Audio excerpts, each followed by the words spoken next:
members and the many volunteers throughout the town of Winchester. Let us pray that our efforts continue to be focused on the future needs of Winchester and opportunities for the taxpayers' behalf. Amen. Thank you very much, ladies and gentlemen.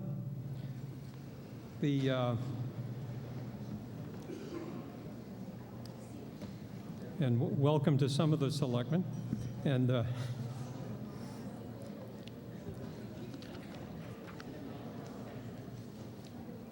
ladies and gentlemen, we turn now to Article 1. Town meeting will be in order. It's moved and seconded that the reports of the town offices and finance committee be received and placed on file. All those in favor of that motion, please say aye. Opposed? The ayes have it, motion carries. Ladies and gentlemen, over the years we had major problems with Article 1. Many years ago, the town meeting concluded the best thing for Article 1 would be that all speakers would be restricted to 5 minutes only. And we've made great achievement in that. Very few go over. And we've already accepted the report, so they don't have to answer questions and they cannot be given. But all of the people that are going to speak are aware of the 5-minute rule. Now, at the end of Article 1, what we normally do, in accordance with the bylaws of the town, we take a recess. And the purpose of that recess is for the precincts to get together and to elect new town meeting members if there are vacancies. We will not be doing that this evening because of the alertness of the town clerk staff and several precincts. We got all of those positions filled just prior to the Monday's town meeting by grabbing the precinct people as they came in and getting a majority. So we won't have that break. We'll go right on to Article 2. And so we turn now to the first speaker is Michelle Pryor, Chairman of the Finance Committee.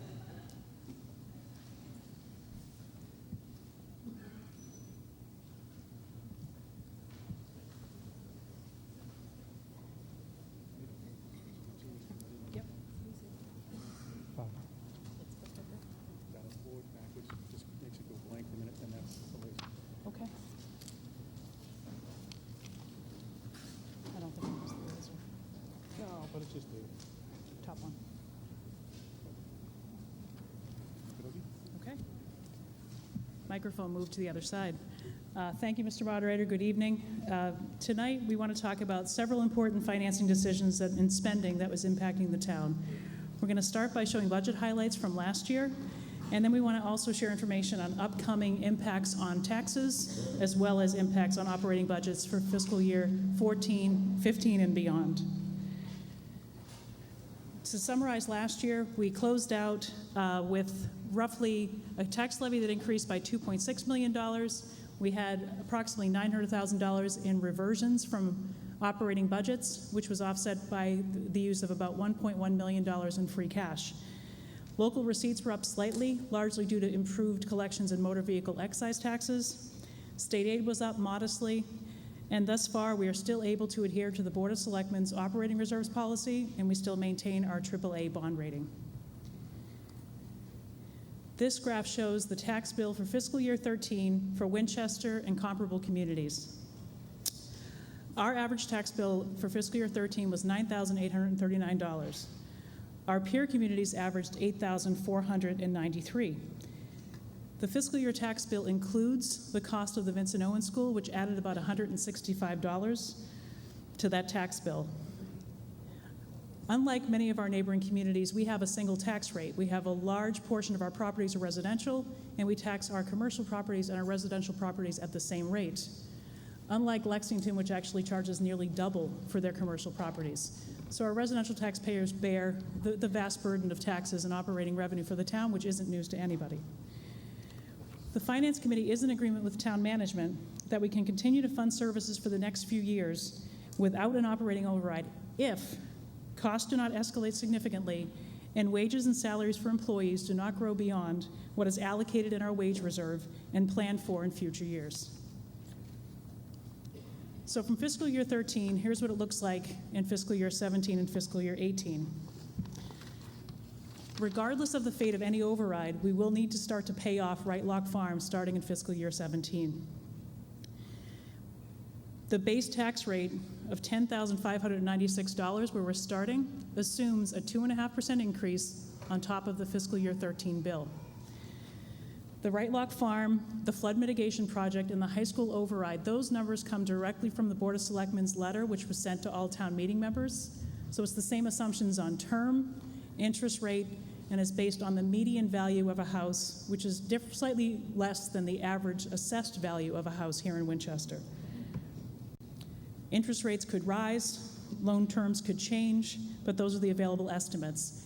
And so in fiscal year 17, you see the farm. The other two numbers below are override questions that are still yet to be voted, but you'll see those impacts beginning in fiscal year 17, and you have the information from Doug and the Board of Selectmen on what those look like over the course of 15 and 25 years.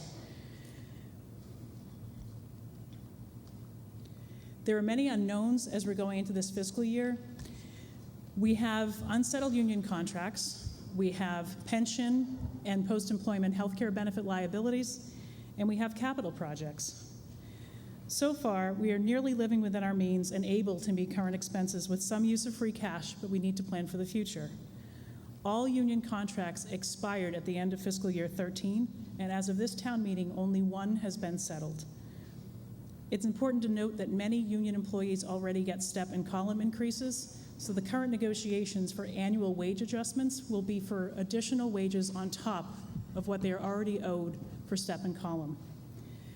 There are funds set aside in the wage reserve account for the current fiscal year, but we don't know yet what the 2 and 3 year impacts will be. And any annual wage increase above 1.5% will likely require an operating override to fund in future years. The next driver is retiree benefits, both pension and health care.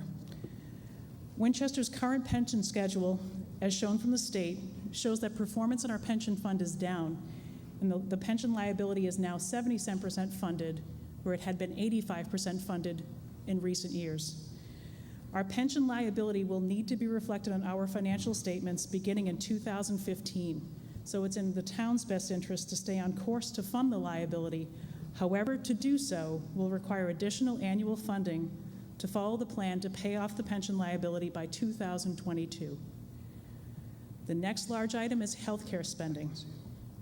The town spends approximately $10 million on healthcare, $7 million for current employees and $3 million for retirees. Plan design changes have kept healthcare growth costs. Yeah, excuse me, 5 minutes is up. It's moved and seconded. The speaker's time be extended 1 minute. All those in favor, please say aye. I might have Opposed? asked for 2, but thanks. No. Thank you. So, healthcare changes and changes in town and retiree premium contributions have reduced the ARC, the annual required contribution, from $4 million to $3 million. We strongly encourage the town to maintain the current level of retiree spending in order to pay down our large liability, and we are not in support of redirecting healthcare savings to other general fund items. The last driver is capital projects. We've made significant investments in town buildings over the last 10 years with brand new Ambrose and Vincent Owen schools, work at the Lynch School, and the public safety building. We've also spent and invested on vehicles, technology, and equipment. The capital needs are many, and the building and capital stabilization funds have very little money for the foreseeable future, and there's a strong possibility that we'll have other unavoidable projects that we'll need to fund in the coming years. We need to make sure that we can maintain the town's infrastructure to avoid substantially higher operating and capital costs over the long term. Our parting thoughts: we commend the Board of Selectmen for preparing a comprehensive letter to town meeting to summarize the financial outlook. We, the Finance Committee and the Town Manager, are on the same page in terms of our 3-year plans. We have the same starting assumptions, but we have a lot of unknowns. And we do want to emphasize that deferring payment is not the same thing as managing costs. So to the extent that we defer critical maintenance needs lengthen pension schedules, or push out a plan to meet our OPEB liability, we face significant fiscal challenges in future years. Thank you. Thank you very much. The next speaker will be Mr. Bottaro, Chairman of the Board of Selectmen. I'm sorry. Marmon. I thought you got demoted.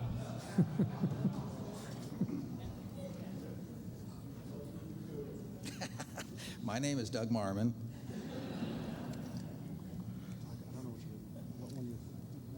That wasn't deliberate. Yeah, boss. I think, yeah, hit that one. It should do it. Yeah. Okay. That will go forward, that goes back.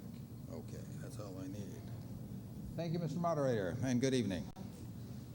I want to quickly run down some of the topics that the selectmen have been working on in the past 6 months.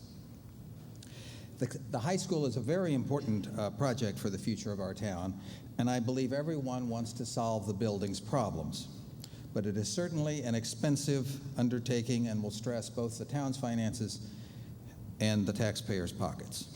In our letter to town meeting members, we tried to pull together all the factors that bear on this financial position over the next couple of years, and I want to give you some highlights here. Starting with reserves. This is our rainy day fund, the money that can be used by the town for any purpose. The selectmen deem it essential that we maintain a healthy reserve balance for two reasons. One, it's our bulwark against risk. In the next few years, while the capital funds are low, we must be prepared when life doesn't go as planned. And second, we must demonstrate our control of finances. The bond rating agencies want assurance that we've planned ahead. Since we expect to sell $85 million in bonds and want the lowest interest rate, this is no time for us to deviate from our declared reserve policy. The selectmen intend to protect the reserves and to use them only sparingly. We've asked the town manager to provide high-level operating budget projections for the next few years, and these projections show that we can maintain services, provide reasonable pay increases, cover the cost of increased enrollment without a general override and without draining our reserves. We have discussed this position with both the school committee and the finance committee, and we are all in general agreement. In 2011, we successfully passed an override for the Vincent Owens School, and that new school is open just this fall. Next, we need to pass an override for the high school. This is a critical component of our capital plan. During the past decade, we've drawn heavily on the building and capital stabilization funds, borrowing against them to complete major projects like the McCall addition. These funds will now provide about $1.25 million annually, which we will use to support urgent projects. Any additional major projects must be paid for with new revenues, meaning a taxpayer override. As you remember, our community came together several years ago to avoid dense development at the Right Lock Farm. We passed an override and purchased the farm with the goal of preserving the historic farmstead and selling the remainder to recoup some of the purchase price. Since then, the town has launched the Right Lock Farm Conservancy and leased the arable land and farm buildings to it. We have yet to sell the land and pay down the $12 million debt. A request for bids 2 years ago produced offering prices that the selectmen deemed too low for the proposed density. We held a public meeting last June to solicit ideas on what sort of development would be acceptable. The hearing was well attended, and we heard comments both in favor of limiting development and in maximizing the sale price. We have recently entered into discussions with the Conservancy to determine if they would be willing and able to purchase this land that surrounds their premises at a price that the selectmen can recommend to the town meeting and the taxpayers. If an accommodation can be reached, we will return at the spring town meeting for approval to sell the land. If not, we will issue another request for proposals looking for an acceptable buyer. We have pushed forward on changes to parking in the town center in an attempt to move employees away from the street spaces in front of shops and to the lots on the periphery. Change is never easy, but we think we're making progress and will continue to adjust the plan. We have opened the roads around the North Reservoir and the Middlesex Fells to use by the general public. I highly recommend a walk around the reservoir. It's an easy path, takes less than an hour, and is gorgeous in its fall colors. We've been collaborating with many boards and committees on the Town Center Initiative, including with the MBTA for the renovation of the center train station, on zoning changes in the town center to encourage retail and residential development, and on the establishment of a business improvement district. And finally, the town has hired a director of human resources, Anna Graglia-Costos, who is currently our ADA coordinator, will take on the additional role of human resources director. This completes a long-time push to make the personnel functions of our municipal government more comprehensive and proactive.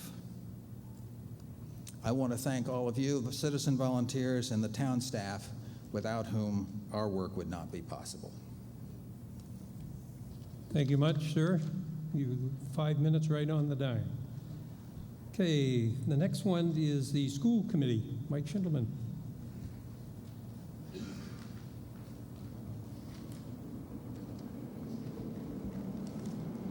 Thank you, Mr. Moderator. Why don't you wait for the train?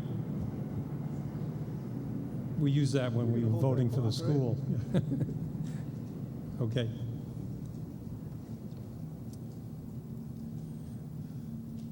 Every day in the Winchester school system, teaching professionals who are active scholars themselves teach students to interpret, experiment, imagine, analyze, explore, and explain. Students learn along the way that while information may be a click away, mastery and meaning are not. Technology, writ large and small, is a cultural force that is altering the way we live our lives. In this macro environment, the schools continuously work to shape a forward-looking program that prepares students for the changing way we experience the world. Change is a constant, especially when dealing with a large, diverse group of people. Town meeting has heard this from me before, and from the schools before. The student body continues to grow. Last year alone, we added 50 more children to our schools. We now have almost 4,500 students. That is a 50% increase from where we were at the turn of the century, about 3,000 students. And we project that enrollment will continue to grow for a number of years. So what other changes are we seeing? Let's start with the most important, the people. Since last spring, we've made key hires in the athletic director position, Mark Aria, the director of personnel, Sean Walsh, and interim director of student services, Marlene Potter. Also, in the room tonight is Dr. Jennifer Elanima. She's our new assistant superintendent. A former superintendent herself, a curriculum aficionado and instructional leader, Dr. Elanima has been a tremendous addition to our team. Let's all welcome her to Winchester. Welcome to Corner.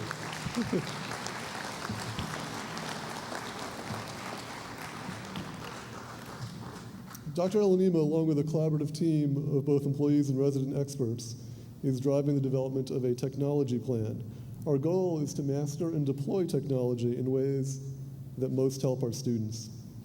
The plan is available on the Winchester Schools website right now. We're taking comments on it currently. The comment period closes November 12th, so for any of you who are interested, I encourage you to go online and share your insights and ideas. We're also in the second year of our new educator evaluation system. The Winchester Education Association, the teachers union, has been a strong partner in implementing this. The new system provides greater data points in evaluating teaching professionals and aids in teacher development. While still in its infancy, the results so far have been encouraging. It will take 3 more years for full implementation and will eventually include meaningful ratings on performance and measure impact on learning. As we have seen a lot of change, some things also remain constant. Winchester continues to see strong MCAS scores. I want to note that the Lynch School posted the largest gains of any school in Winchester in MCAS. So I'd like to give Lynch big hearty congratulations. Terrific achievement.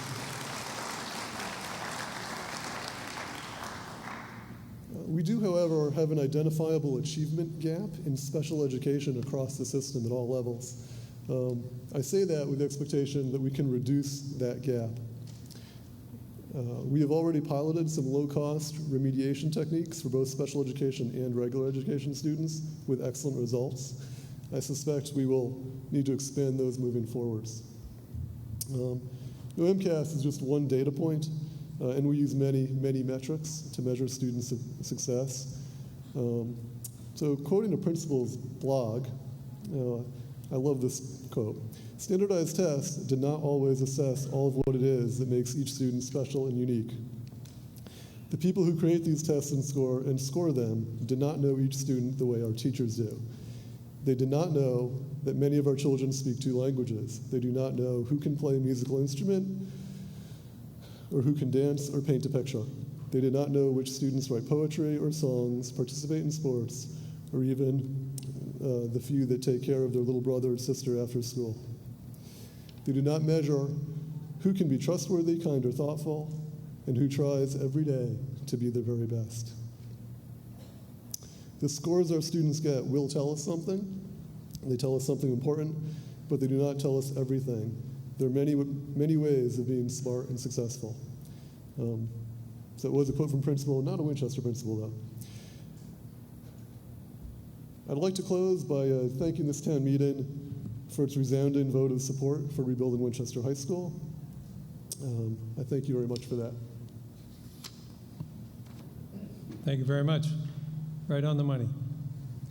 Okay, the next one is the town manager, Mr. Howard.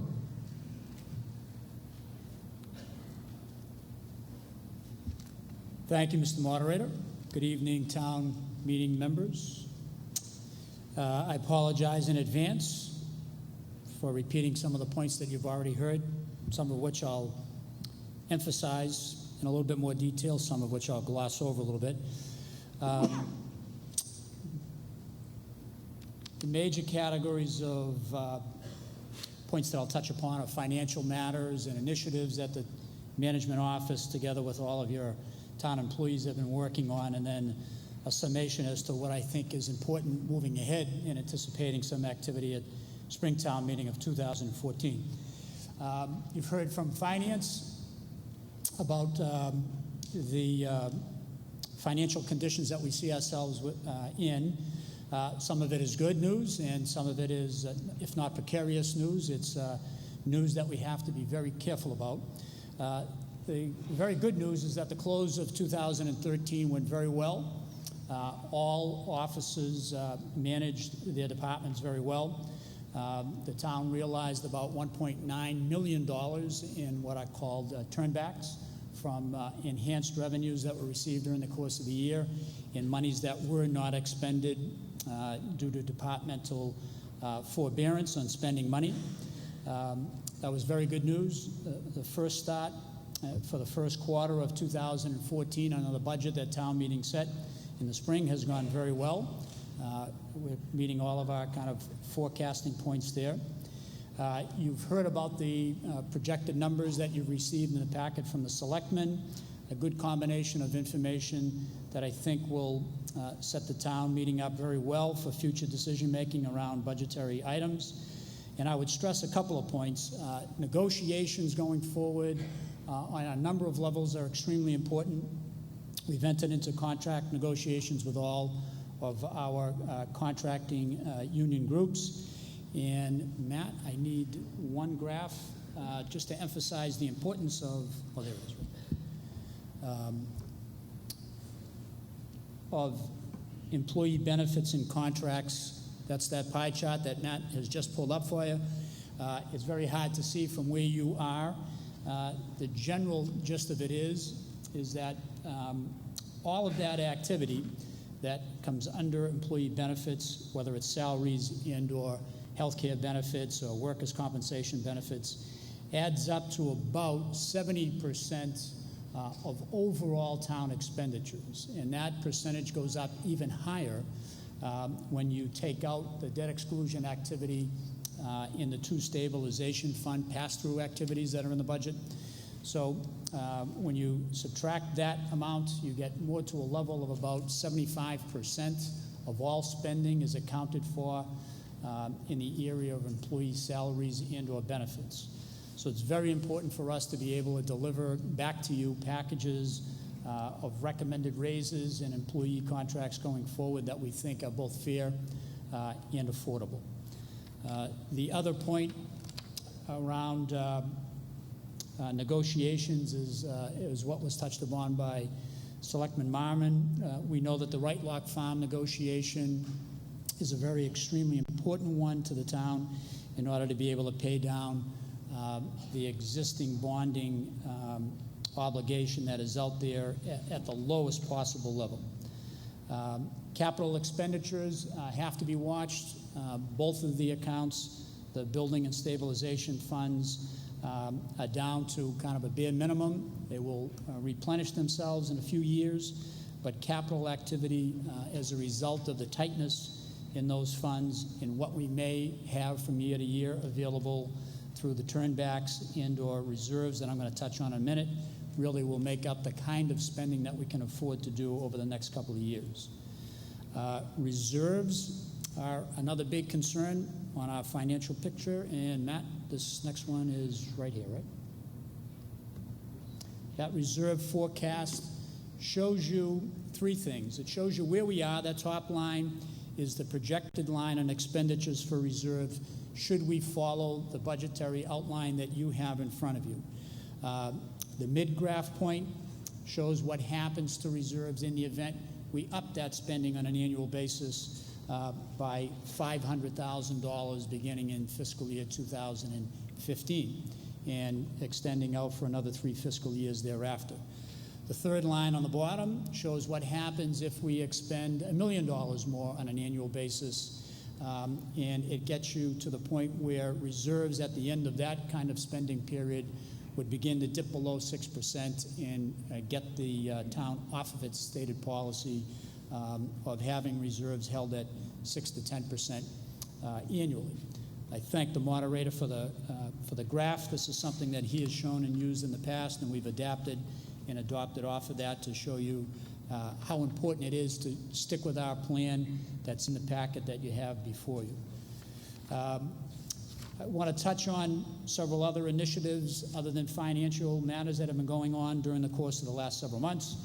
Congratulations to the EFPBC and the school committee for the great presentation on Winchester High School, but that is something that management has tried to shepherd along with those two committees together with the Board of Selectmen. The Skillingsfield Culvert is something that we have brought forward together with the Selectmen for your attention and consideration. The Center Falls Dam is going forward as planned. Lynch bathrooms, high school roof repair, McCall School energy conversion, transfer station cap and swale environmental certification, transfer station voluntary smart program, Fells Reservoir trail openings, Munison website upgrades and training, town hall training for all employees and department heads around emergency management, election oversight by the clerk's office in a very, very challenging year. There are probably a couple more off-season elections to come. Human resource hiring, as Selectman Marmon referred to. And if I could leave you with one major point, in the time ahead and toward the spring, and Mr. Moderator, Time is hit up. my bell, if I could have one more minute. Move 1 more minute. Go ahead. Thank you, Mr. Moderator. I think what the town has to look forward to is another major initiative that will be brought forward, we hope, by the Planning Board around all of the activity in Town Center, a zoning initiative that I think will be very important for the future vibrancy and vitality of the Town Center, coupled with activity around the commuter stop, the parking program that has been touched upon, a wayfinding program that town staff has gone out and found money for under a grant. And we look forward to this town hall and business sector collaboration in order to bring something forward in May of 2014 that we think is very important for the future of Town Center. So I would call that to your attention and have you look forward to it as we do all the other work that I've kind of alluded to along the way. Thank you, Mr. Moderator. That concludes my remarks. Thank you, sir. Appreciate it. The next is the Planning Board, Mr. Drew Bataro.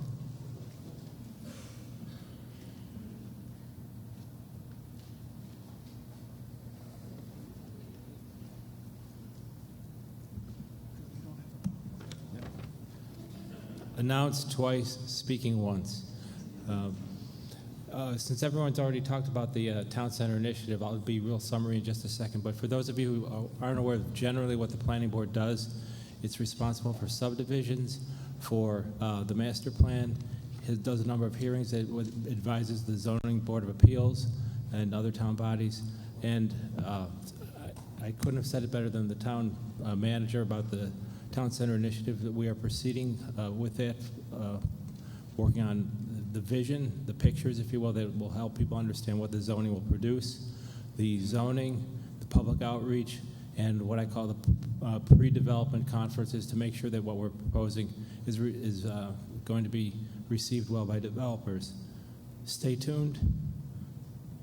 That's it, Mr. Moderator. Thank you, sir. Okay. Next is the library trustees here tonight. Yes. I think Joan Warwick.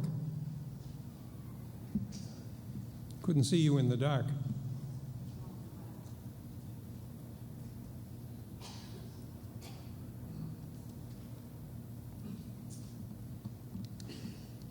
Mr. Moderator, members of the Board of Selectmen, Mr. Howard, members of boards and committees, town meeting members, and Winchester citizens. My name is Joan Warwich, and I'm currently the chair of the Board of Library Trustees. Other members of our board include Elizabeth Cooper, John French, Jane Murray, and Jill Pappas. Let me begin with a warm thank you for our current budget and for your ongoing support of the library and its mission. This is your library. From borrowing a book to doing online research utilizing the extensive list of databases, this is your library. Whether you use the interactive website or prefer one-on-one interaction with a reference librarian, this is your library. Knowledgeable and helpful staff, books, CDs, wireless internet access, 19 available computers, downloadable ebooks and music, movies, periodicals, story hours, lectures, art, meeting rooms, study spaces, reading spaces. This is your library. It is unique in that it is truly a resource for all of Winchester's residents.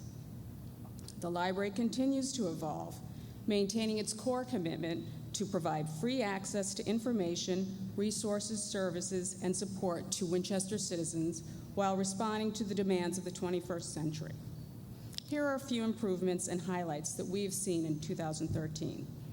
This summer was our very first to be open on Saturdays. 16,738 people took advantage of this opportunity. We are also grateful for town support of Sunday hours. After fundraising for 7 years to cover the personnel cost for Sundays, we are no longer soliciting gifts from private donors for Sunday hours. This year, we've been very busy with energy conservation efforts, spearheaded by Susan McPhee, the town energy's conservation coordinator. The lighting project is complete. New energy-efficient bulbs and ballasts replaced less efficient ones. Variable frequency drives were installed on motors controlling heating and air conditioning and air handling. New automatic door openers were installed at the parking lot entrance doors. And from a grant from the Regional Greenhouse Gas Initiative, we are installing an energy management system with computerized controls for the HVAC system. You'll also see some changes on the main floor near the computers. A comfortable seating area, as well as small tables for individual use, is now available. Books have been shifted upstairs as well, providing more space for teen materials, a well-used section of the library. We've added more online services as well. Ebooks are more and more popular, and our librarians are well equipped with many of the popular devices and are available to assist you in using our website to download ebooks, audiobooks, and even music. New this year is downloadable popular music. Winchester residents can now download 3 popular music titles per week at no charge. This service is very easy to use. We guarantee you'll enjoy this. It's called Freegal, for free and legal. We've also embarked on a digitization project to make the Winchester Star from the year 1900 to the year 2000 available online. It looks like we're on track to have 1900 to 1951 available through our website by the end of the year. Upcoming projects include making town reports, resident street listings, and yearbooks available as well. As always, we are very grateful to our friends of the library for funding all of our special programs, including the summer reading program for children and teens. In fact, all of the special events of the library are funded by the Friends. So we ask for your continued support of their fundraising activities. In closing, the trustees wish to thank all of you again for your financial support of the library and for your appreciation of the importance of its place in the quality of life of Winchester and its residents. Thank you. Thank you very much.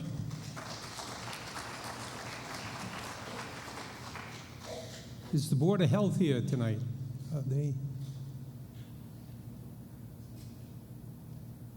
Seeing no one, that turns us to the Personnel Board. Is the Personnel Board here? Okay. And the Committee on Rules. Thank you, Mr. Moderator, but nothing to report. Thank you. Ms. Rousseau. Let's see, that brings us to the government regs, and I think you... Thank you very much, sir. And that includes everybody that was going to speak on Article 1. So we turn now to Article 2. Before I do that, let me just name some tellers in case we have some counting coming up. Steve Powers, would you be a teller? Marion Crandall, Krista Russo, and Mr. Doucette. Would you rise and do you promise to faithfully perform your duties as tellers to this town meeting? I will. Thank you very much.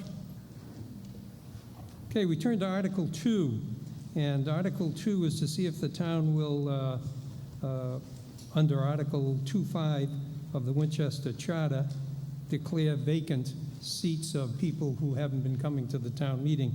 And I've been advised that there are none this year, and so it's moved and seconded that Article 2 be indefinitely postponed. All those in favor, please say aye. Opposed? The ayes have it, motion carries. Article 3, to see if the town will vote to accept the provisions of the Massachusetts General Law, Chapter 53. It's moved and seconded that the town accept the provisions of the Massachusetts General Law, Chapter 53, Section 18B, to allow explanatory text and or information relating to questions on town election ballots. And my understanding is Mr. Fontana is going to speak to that.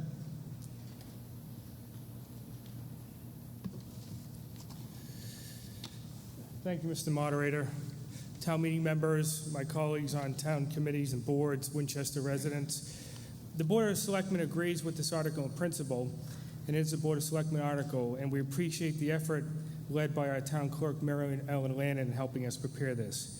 However, the board took a closer look at this article, and with further advice from our town manager, the town clerk, and town council, the board has determined at this point that this article requires further study, and we recommend indefinite postponement. Any questions? Here? Yes, sir, way up back.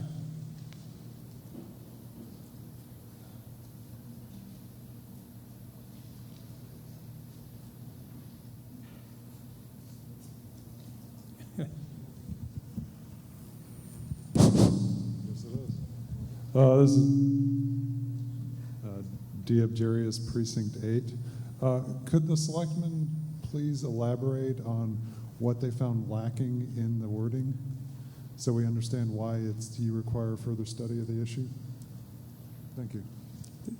If you didn't hear it, he's asked for an explanation of why the selectmen didn't like this, what specifics. I'll ask the town manager to give a little bit of clarity on that question. I think the concern was The statute imposes a mandate upon the town to provide certain information every time a question goes forward. Through research with other towns that have experimented with it, process is not as kind of clear-cut and clean as we first thought in putting the article up for consideration. So I think the prudent thing to do is to take a look at it a little bit further, get some more feedback from other towns that have actually implemented, and make sure that it is something that once adopted, the town intends to be able to follow through on an every ballot question basis. Town cannot pick and choose when it wants to invoke the opportunity that exists in the statute to mandated activity that has to be performed every time a ballot question is put forward. There are a lot of holes in the process, so to speak. We want to make sure we have it right. Thank you, sir. Ladies and gentlemen, I see a little confusion, and I just, maybe if I could, explain what happens here. If you were to pass this, then the town council would try to find, if we had an override coming up, like we do, the town council would go and find a proponent and an opponent and try to get them to write out the pluses for a yes vote and a no vote. Very political, obviously, but then that would be sent out to all of the voters in town. Very, very unusual, and very few towns do this, I think primarily because of the potential politics associated with preparation of that document. So it's moved and seconded that the Article 3 be indefinitely postponed. All those in favor, please say aye. Aye. Opposed? The ayes have it. The motion carries. That brings us to Article 4. It's moved and seconded that $83,563 be appropriated from free cash to fund the fiscal year Recreation Enterprise Fund deficit. Chair recognizes the town manager. Mr. Howard. Thank you again, Mr. Moderator. Be glad to answer any questions on the article and the motion. Hopefully the information appears fairly straightforward. As I mentioned earlier, in all of fiscal year 2013 activity, the town realized approximately that $1.9 million in positive turn back. This is one of the departments, the Recreation Department, that operates primarily outside of town activity, but the town does subsidize the bottom line of the rec department's enterprise efforts. And the efforts there are subject to the amount of people who sign up for various programs or don't sign up throughout the course of the year. And the deficit here is reflective of the fact that during the spring, especially of 2013, the department realized a drop-off, substantial drop-off in sign up for certain programs. So therefore, revenue was not realized. Expenses ended up being a little bit lower than estimated, but revenue came in substantially below projections for the 2013 year. So therefore, the effort to resubsidize and balance the budget effort for all of 2013. Thank you, sir. May we have a recommendation from the Finance Committee? Finance Committee recommends favorable action on this article. Per the Department of Revenue, we need to close out this deficit. Free cash is the only available source at this time, and we would need to pay it to make the books good. We've met with the Recreation Department. We understand the ebb and flow of their revenues as their program costs. Lots of programs are expended in the summer. Lots of fees are paid in the fall. So it's just the ebb and flow and the cyclical nature of the business. So that's our recommendation in favor to close out the deficit. Any questions? Yes, sir.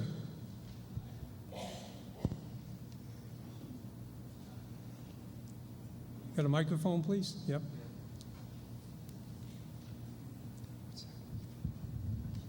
The question through you, Mr. Moderator, to the town manager. There's two references to 2013 revenue, a deficit, one for 85 and one for 39.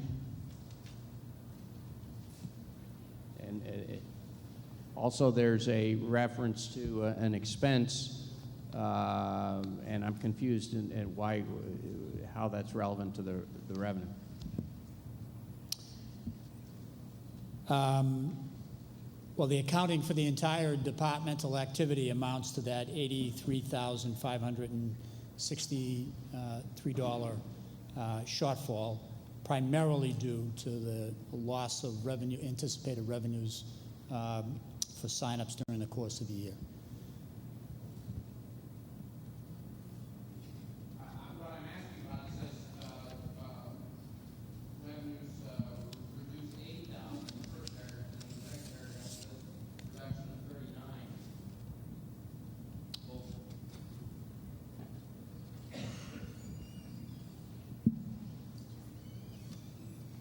Staff reduction, right, on expenses.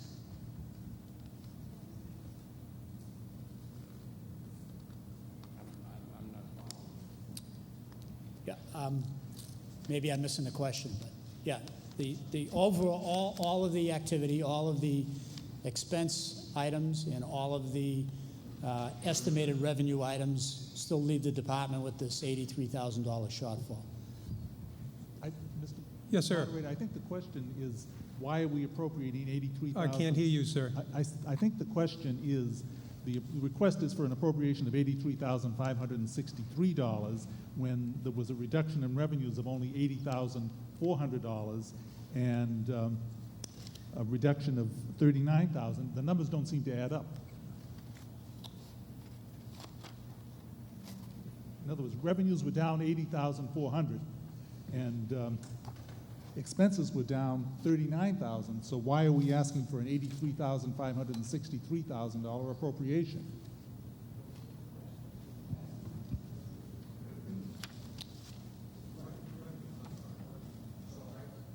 Well, I could. Excuse me, we're not talking back and forth. Yes, sir.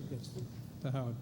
I mean, I could go through an entire kind of line item by line item analysis, you know, under the report given by the consultant, Mr. Abrahams, for these enterprise activities.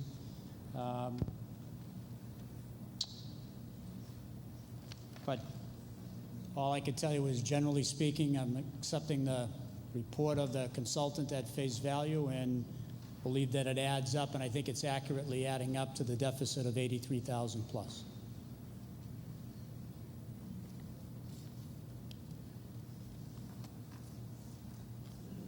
But I'd be glad to provide the consultant's analysis to anybody who would like to have it, so that they understand how it gets to the bottom line. Further on the question? Are you ready for the question, ladies and gentlemen? All those in favor, please say aye. Aye. Opposed? No. The ayes have it and the motion carries. That brings us to Article 5. To see if the town will vote to reduce the fiscal year 2014 Water and Sewer Enterprise Fund appropriation for the MWRA. There are three motions. We take these one at a time. The first one is it's moved and seconded that the Water and Sewer Enterprise Fund appropriation be reduced by $19,633 by reducing other expenses by $19,633. Mr. Howard? Thank you again, Mr. Moderator. Same issue to the positive. I could go over several $1 million of expenditures and in revenues to get you to the point where we're recommending that there be an adjustment of this $19,000 figure. But again, we believe it's accurate. We're recommending the positive activity on this one. This is a beneficial surplus, mainly due to reduced anticipated cost passed through from the MWRA on bonding. Do you want to comment on motion 2 and 3 while you're on your feet? And then we'll get a recommendation from the Finance Committee on all three.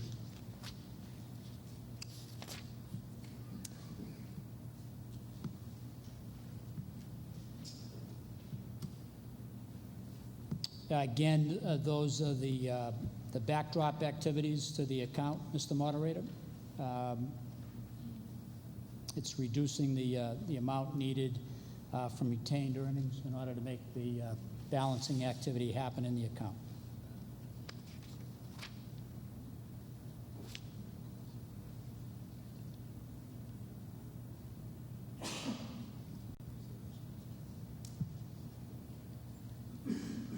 Okay. May we have recommendation from the Finance Committee? Finance Committee recommends favorable action on all three motions. The vote is needed from town meeting to allocate the funds to the appropriate accounts, so we need to adjust the water and sewer enterprise account. We need to update the MWRA account, et cetera. Town meeting made similar adjustments last year to account for the value of the actual MWRA assessment as assessed on the town and the new debt cost versus estimated cost. So we're balancing the books by putting the appropriate debt and appropriate costs in the right accounts. Further on the, yes, sir. We have a microphone down. Yeah, come on down. Thank you.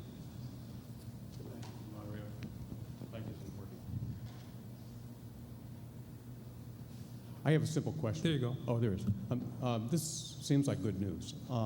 But can we understand, where does the $19,633 go? I mean, if overall we're going to reduce appropriation to this enterprise fund, does that mean the $19,633 goes into the free cash account? What happens to this money? Thank you.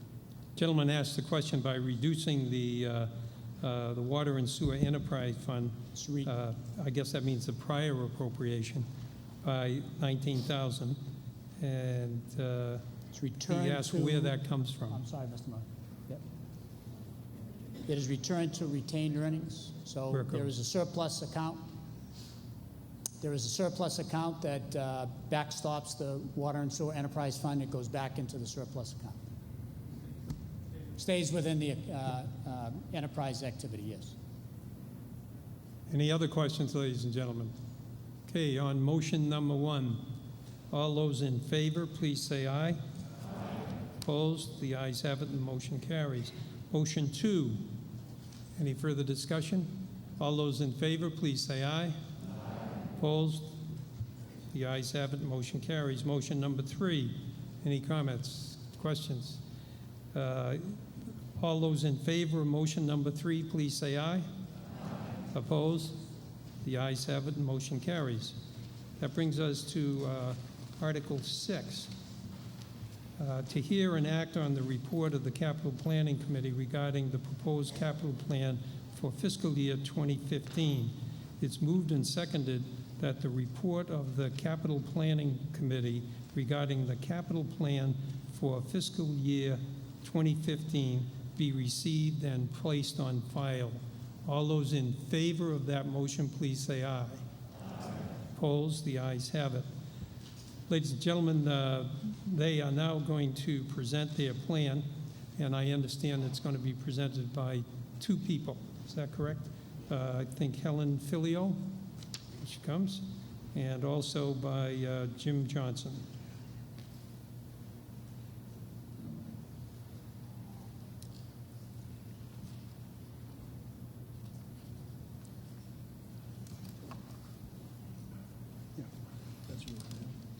Give me 5 each.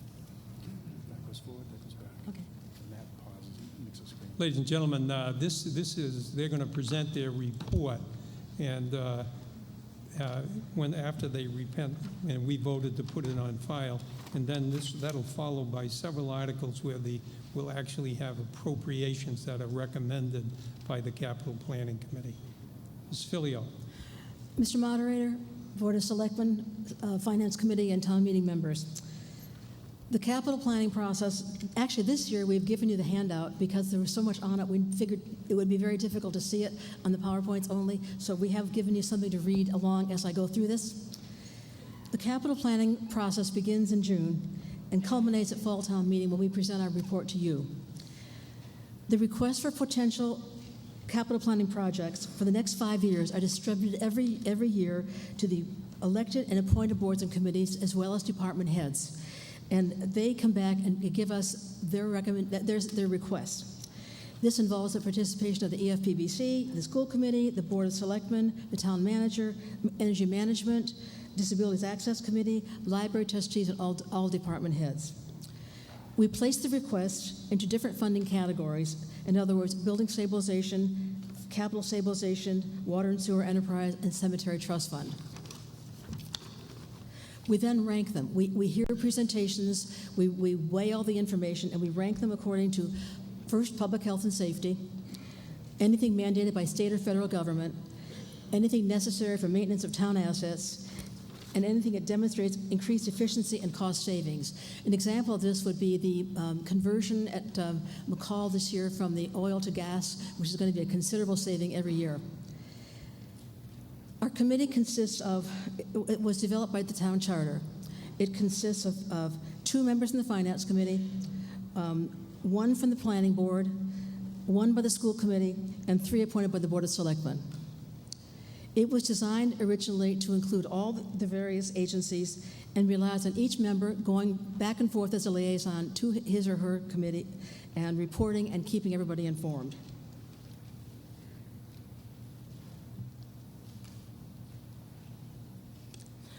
This year has been a particularly difficult year for capital planning.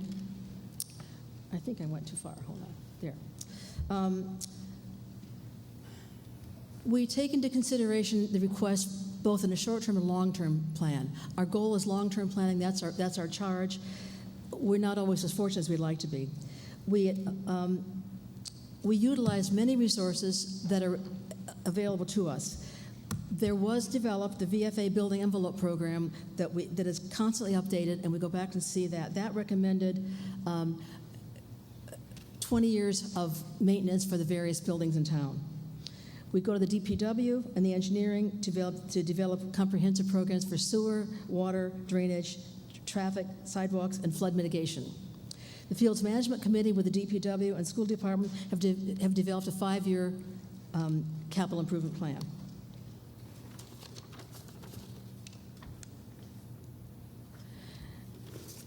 As I started to say, this has been probably the most difficult year that I can recall in a long time regarding funding these different projects.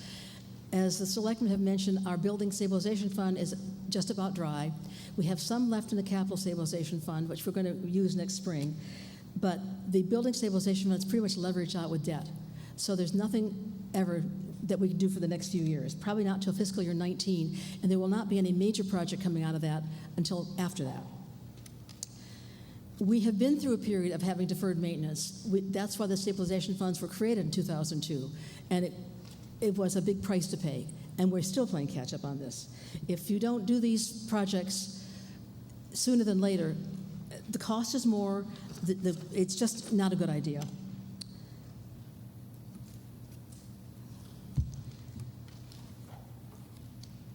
I told you that the Building Stabilization Fund is fully committed till 2019 with minimal resources. We know that. The Capital Stabilization Fund has about $1 million in fiscal year 15, $1.2 million in 16, and $1.3 million in 17.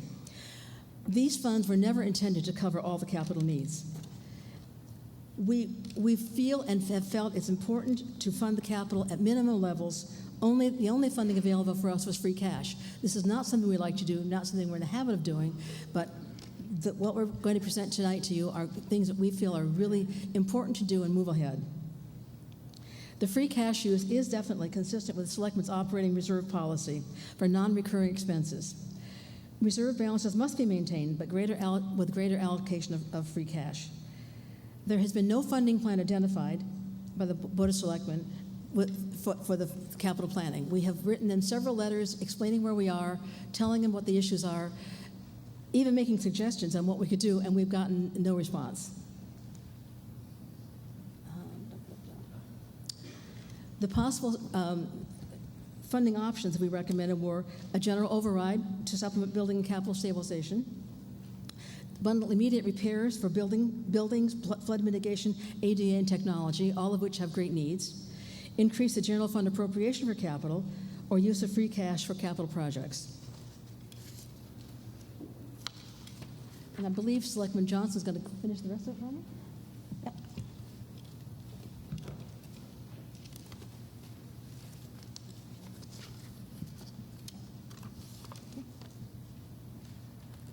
Thank you. Why don't you sit right down front here? Thank you, Helen. Helen? Yep. Mr. Johnson? Good evening. This evening, the Capital Committee will be coming forward to explain their entire capital plan for next year. Article 7 at this fall meeting will be requesting funds in the amount of $150,000 from reserves or free cash. Purposes of this request is that we believe there are immediate repairs that should be done to preserve the town's capital assets. Coming in the spring, capital planning will be coming back. As of to date, we've prioritized funds from the capital stabilization as follows. And if I got it right, which would be about $150,000 for road and sidewalk, which is a downscaled request from originally $300,000. MIS internet cabling upgrades, as we had a large discussion last spring about that. It's an ongoing project, and we like to see that continue. There's been a request for the fire department for 3 vehicles. At this time, we're suggesting we bring forward a fire prevention vehicle, which is at the end of its useful life. Town clerk has asked for an update on the voting machines, and the DPW fleet is getting a little bit older, and truck 22, which is a larger, approximately 33,000 GVW truck, has to be replaced.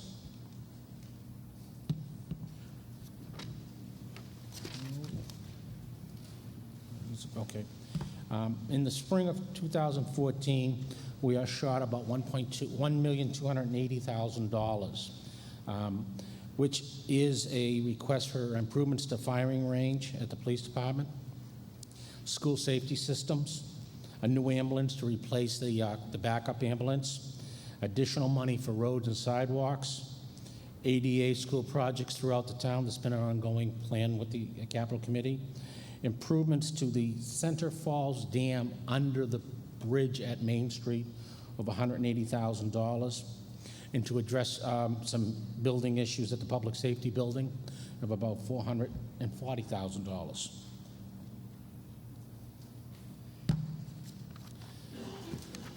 We also will be looking at the water and sewer enterprise account. In this fall town meeting, we'll request your permission and authorization for an MWI grant loan program on Squire Road in the amount of $1.2 million. The replacement of a DPW vehicle that was involved in an accident, the net cost to the town would be $17,500. In the spring, we'll be doing the Thornbury Road pumping station updates, and we will bring forward work at the Southgate Dam valve of about $1 million. If you remember, we bought this forward in the spring of last year to do the engineering and planning.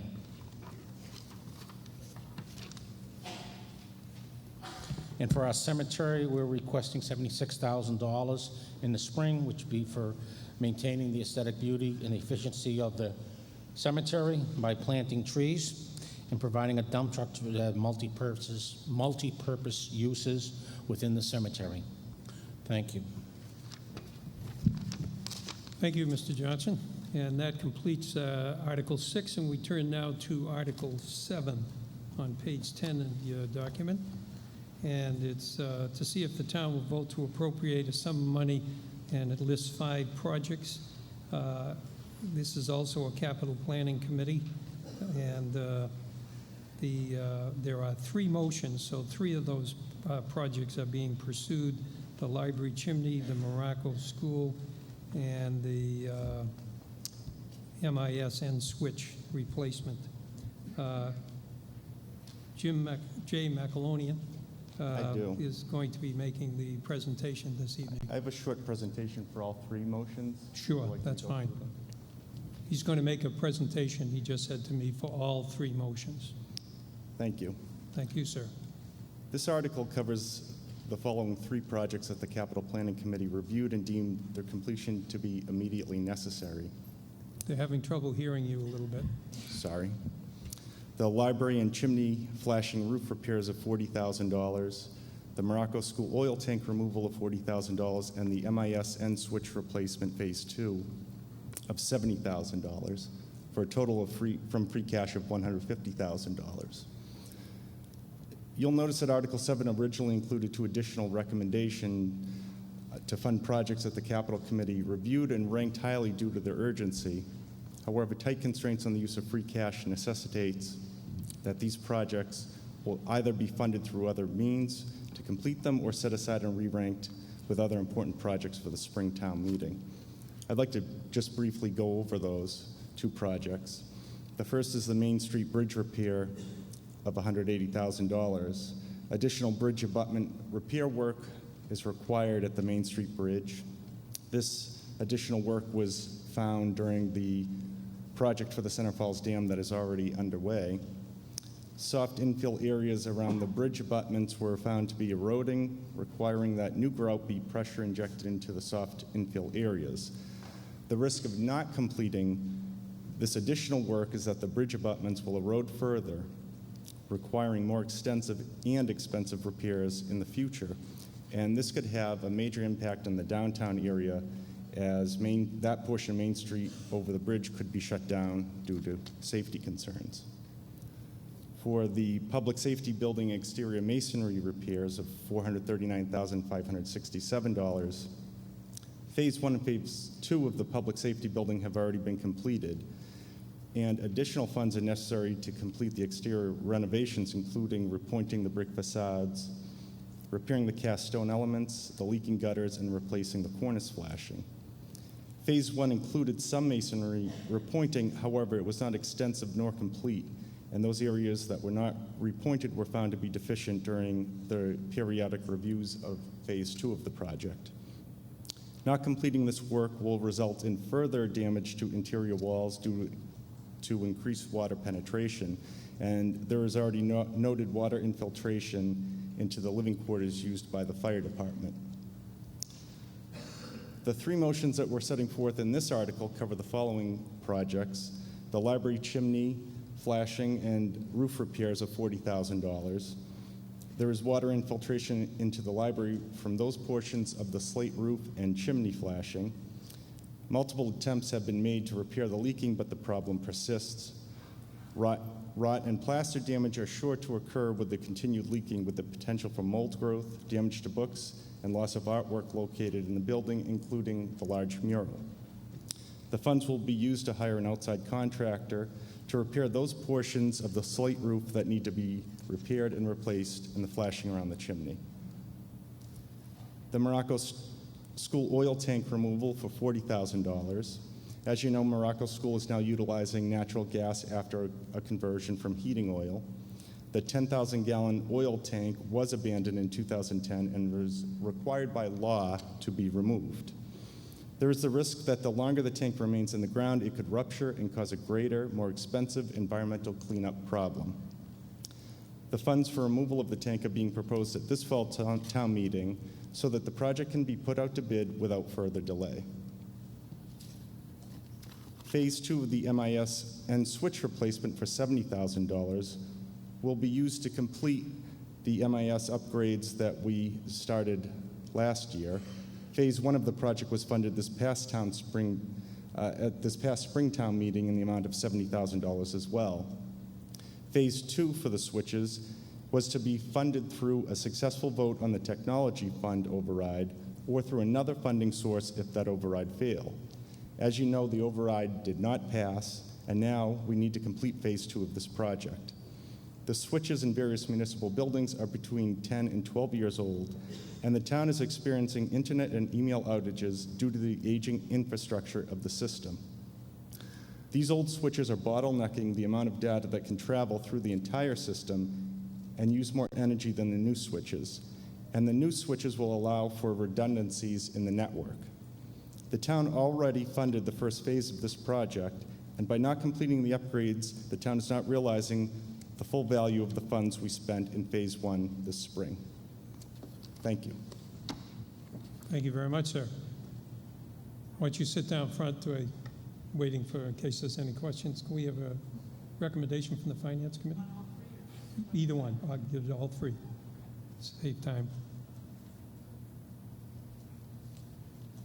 So the Finance Committee recommends favorable action on all three motions that the Capital Planning Committee has put forward.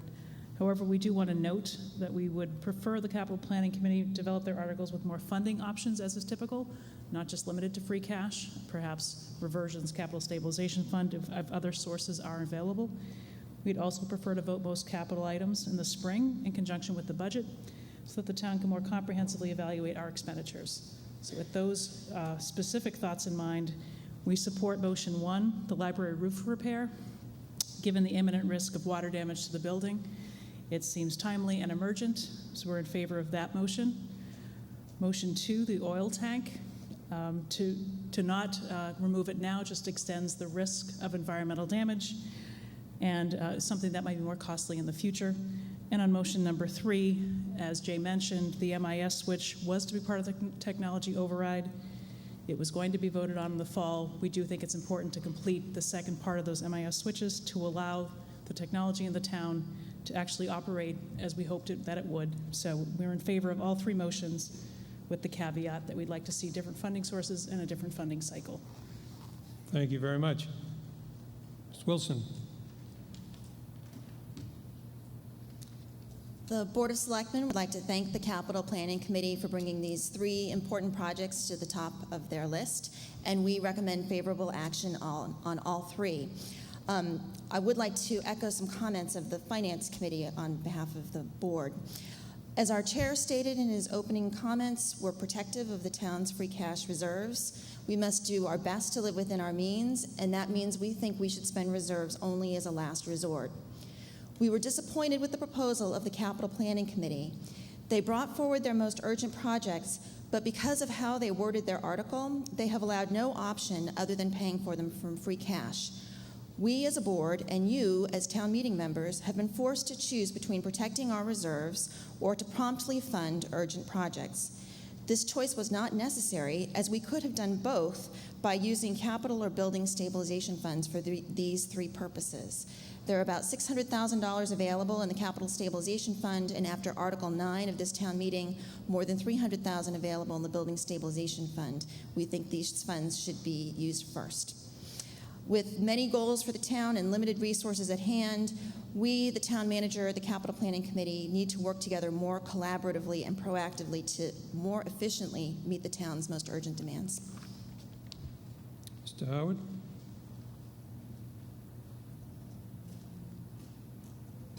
Thank you, Mr. Moderator.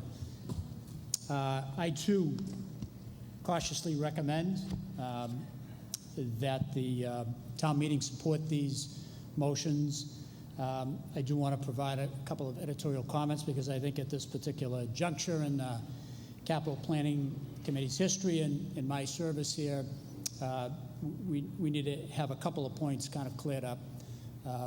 It is very important for all departments, and I've tried to stress this since my arrival on the scene and constructing several budgets, that the town not become too reliant on free cash as a resource for every particular niche that may come up within town budgeting, town servicing. I believe we've been successful in convincing other departments and entities that it should not repeatedly be turned to as a resource to fund whatever the issue is of the day.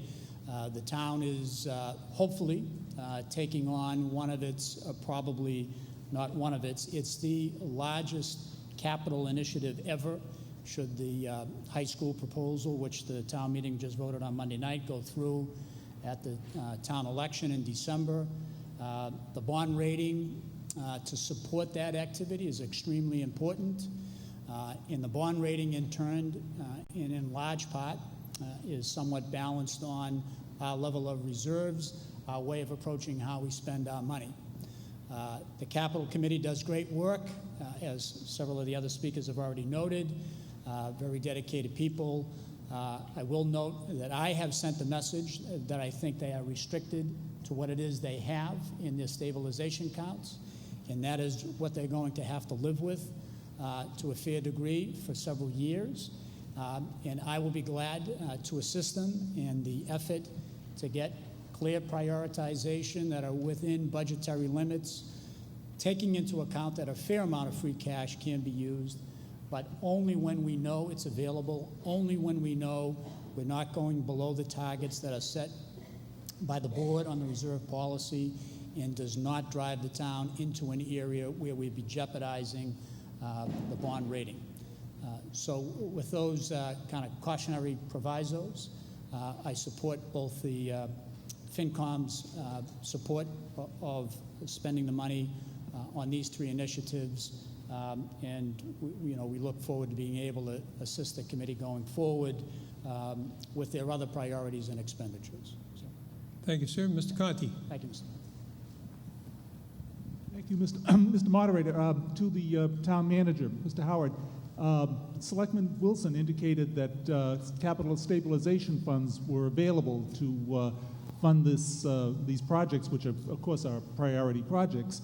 Is there any reason why the board of why you would not recommend that that course of action be taken, and rather than to jeopardize our limited free cash reserves?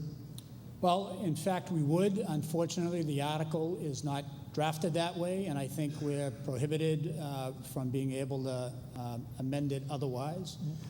The other available source comes in Article 9, which has not been voted yet. There will be turnbacks from a previous capital issuance that can go back to the committee for use as well for building projects such as the roof repair and certainly the tank removal. So there are those sources, but I do believe we're probably, Mr. Moderator, restricted on the action that's being asked for on the motion. Hold on Well, just point a of second. information, Mr. Moderator, could you enlighten us as to whether or not this motion is subject to amendment to substitute the capital, the funding from, to change funding from free cash to capital stabilization fund? No, sir, that would not be in order. It's stated in the article itself that it has to come from free cash. And there was a debate on that, and that this was a fallback, and I forget what the reason was, but when the article came in, I think originally it was going to come out of the Capital Stabilization Fund, and then because they didn't have support, that I think that they changed it to free cash. I don't know if somebody wants to correct that. But anyway, everybody knew from the beginning if this article names free cash in the article, then you can only appropriate from free cash. Yes, Ms. Filio.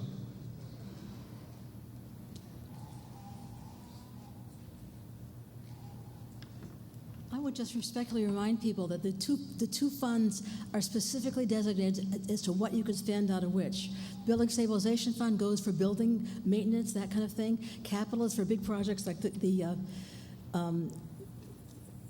high school, for instance, work. But we are limited as to how we can spend this money, and that was designed, and when it was first done in 2002, and it was reinstated. Not reinstated, but in 2005, a second committee also confirmed that that's how it's being spent. So we are limited. Right now, the Building Stabilization Fund does not have enough to spend. Capital does, but we're going to plan to spend that in the spring. Okay, thank you very much. Are you ready for the question? Yes, sir, I'm sorry. Mr. DiNatale, is it? Yeah. DiNatale. Yes, Mr. Moderator, perhaps you could clarify a point. Was it not in June at a special election that the town defeated an override from some? I didn't hear the question. You're holding the mic. Yeah, I'll try again. Did we not vote in June on an override question similar to this very thing about the switch replacement? Are we now overriding an override?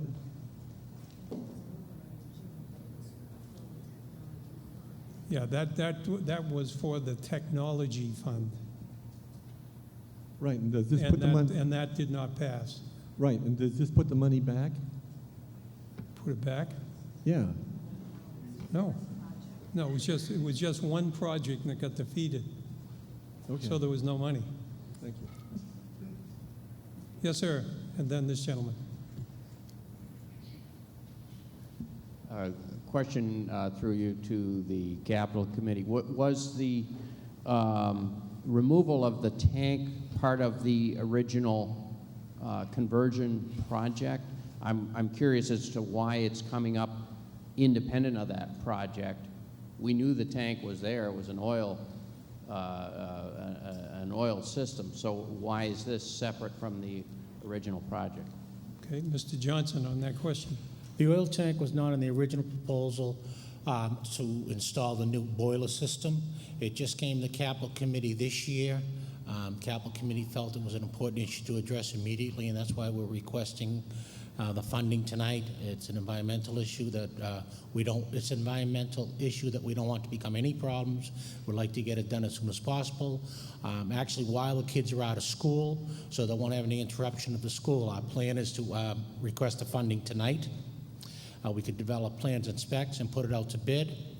And right after the kids get out of school, we'll be able to move in there, take the tank out, put it back to restore the soil conditions so that nobody will be affected. Follow-up question, sir? Stay there, Jimmy. Jim? Well, through you, Mr. Moderator, was that because nobody thought of the oil tank? I don't know. The question is, it came to Capital through the building maintenance. We addressed it as soon as we got it, and that's why we're here tonight. Further on the question, Mr. Whitehead.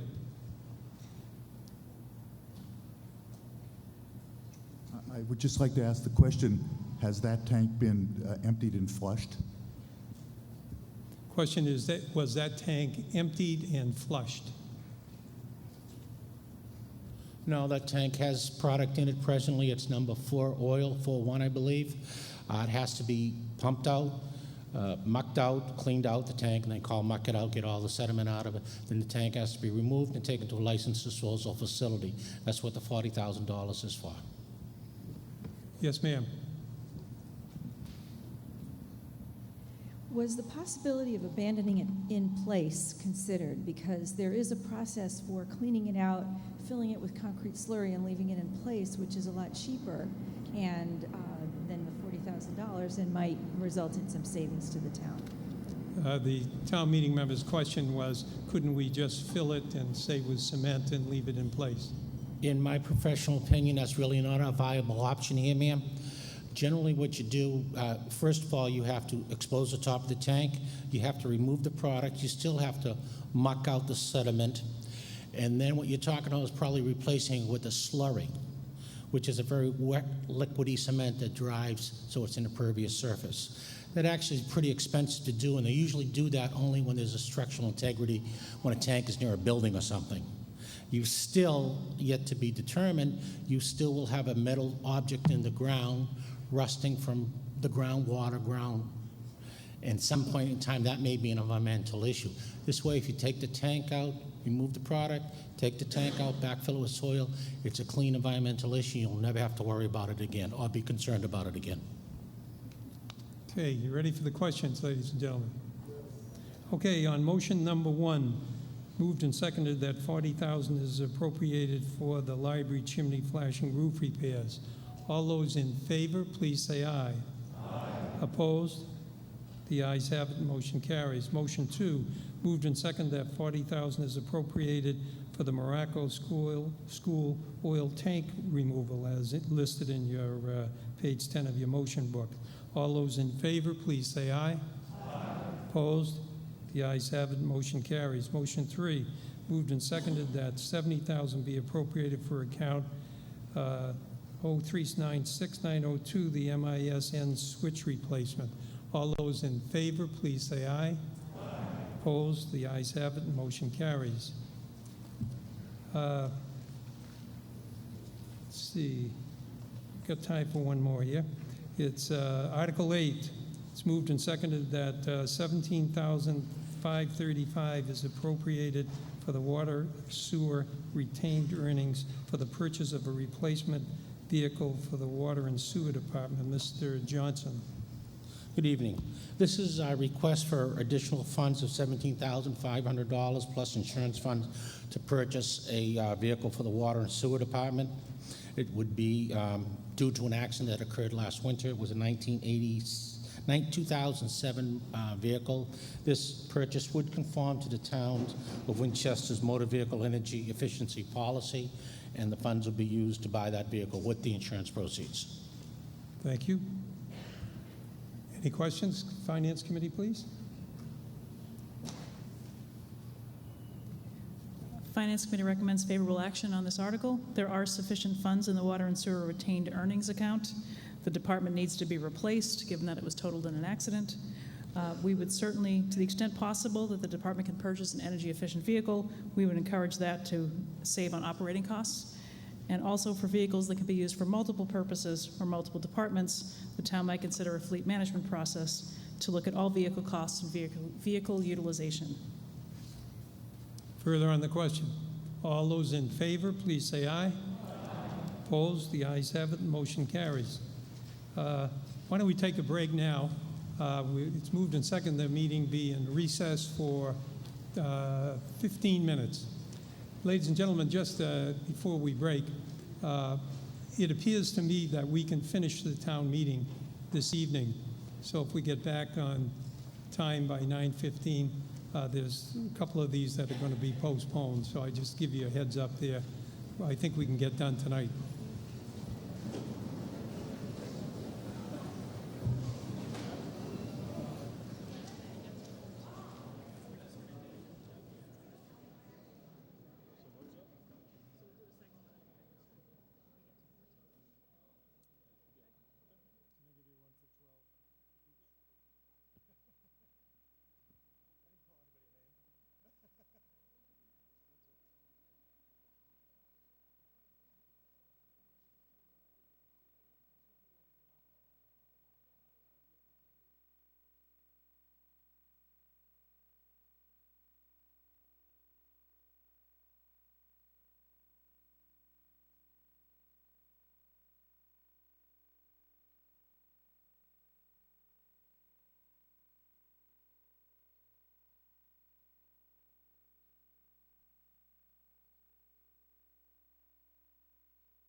Yeah, we're waiting. I'll take my cue from that.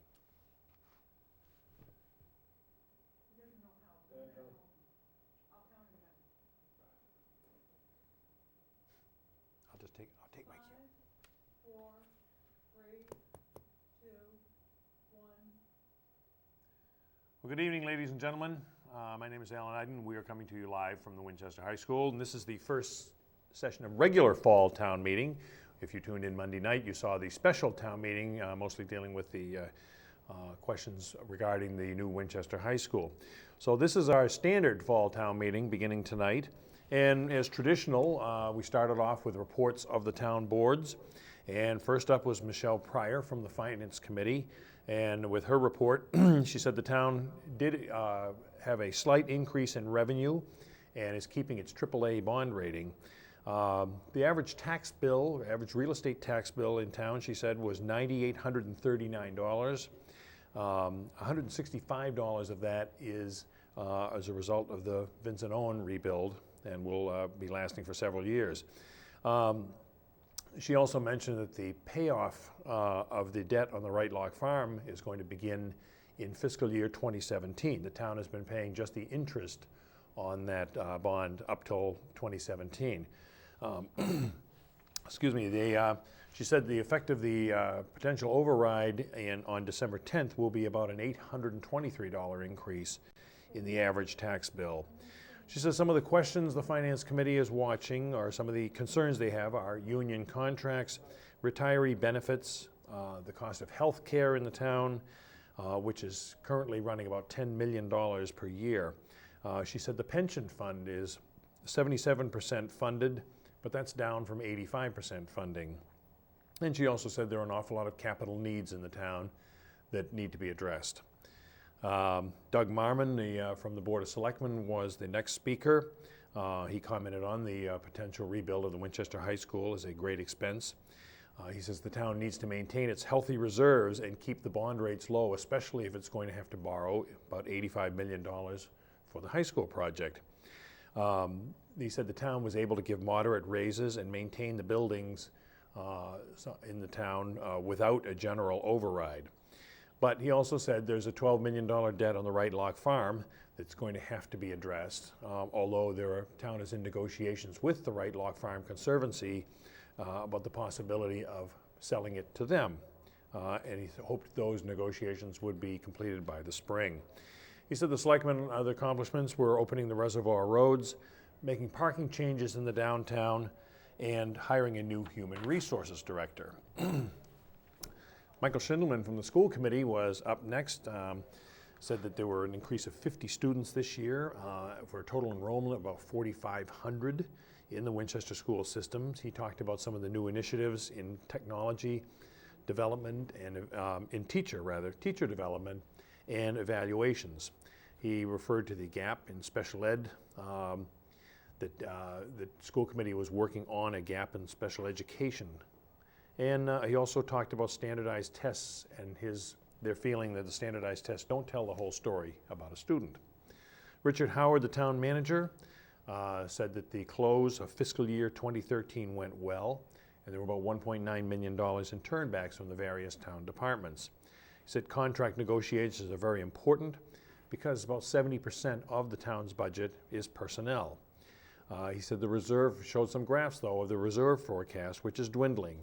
And he said the goal of the town is to maintain 6 to 10% free cash. Drew Bottaro from the planning board gave the briefest presentation. He just said that the planning board is working on very hard on a zoning reinitiative for the center of town.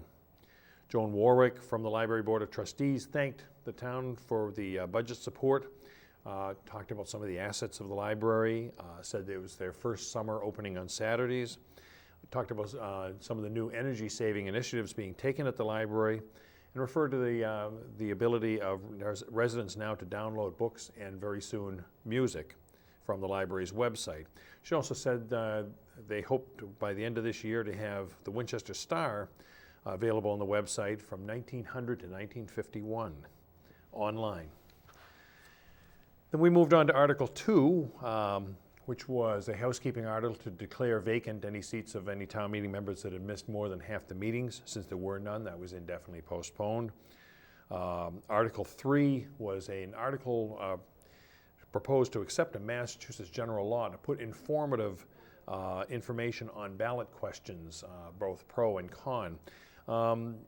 Selectman Forrest Fontana suggested that there should be further study on this.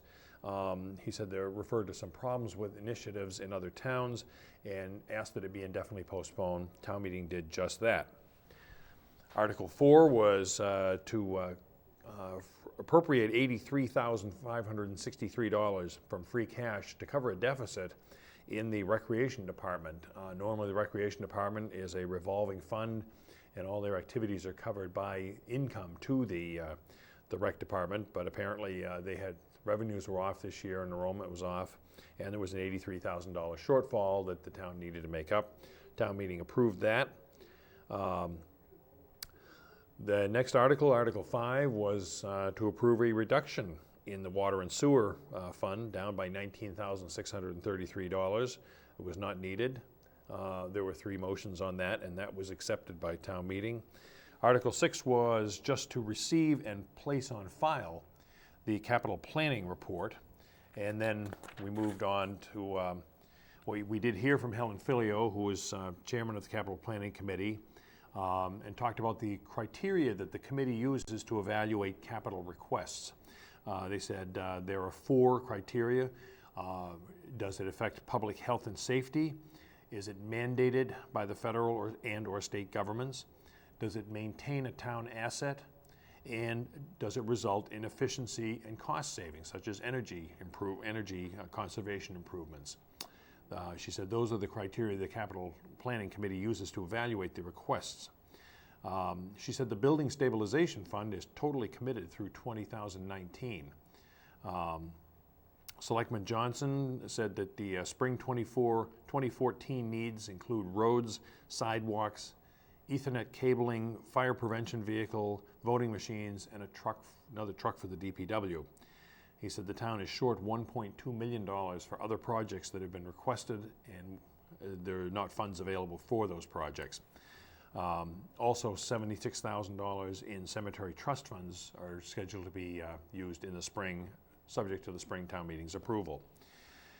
So Article 7 was to approve 3 capital projects put forward, the priorities put forward by the Capital Planning Committee. $40,000 to repair the library chimney and flashing around that, $40,000 to remove an oil tank at the Morocco School, since the conversion was made to gas heat, and $70,000 to complete a conversion of the management information systems, switching systems in the town hall. Total of town hall and other buildings, I should say. Total of $150,000 in 3 motions. All 3 motions were passed. We talked about some of the things that are needed but not funded, unable to be funded right now. $180,000 for the Main Street bridge abutments. Anybody who's been downtown has noticed the reconstruction there of the center falls. Well, during that reconstruction, they also found some serious structural problems with the bases of the bridge there at Main Street. So they were looking for $180,000 to repair that. That has not been appropriated. Also, $439,000 for repairs to the masonry work and roof at the public safety building was also not appropriated. Article 8 was a request for $17,500 to replace a vehicle that was totaled last winter belonging to the Water and Sewer Department, and that was passed. So here we are at recess. The chances are very good that fall town meeting will wrap up in this one session tonight, and I'll be back with a recap of the whole meeting when we conclude. Stay with us.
Please take your seats, ladies and gentlemen.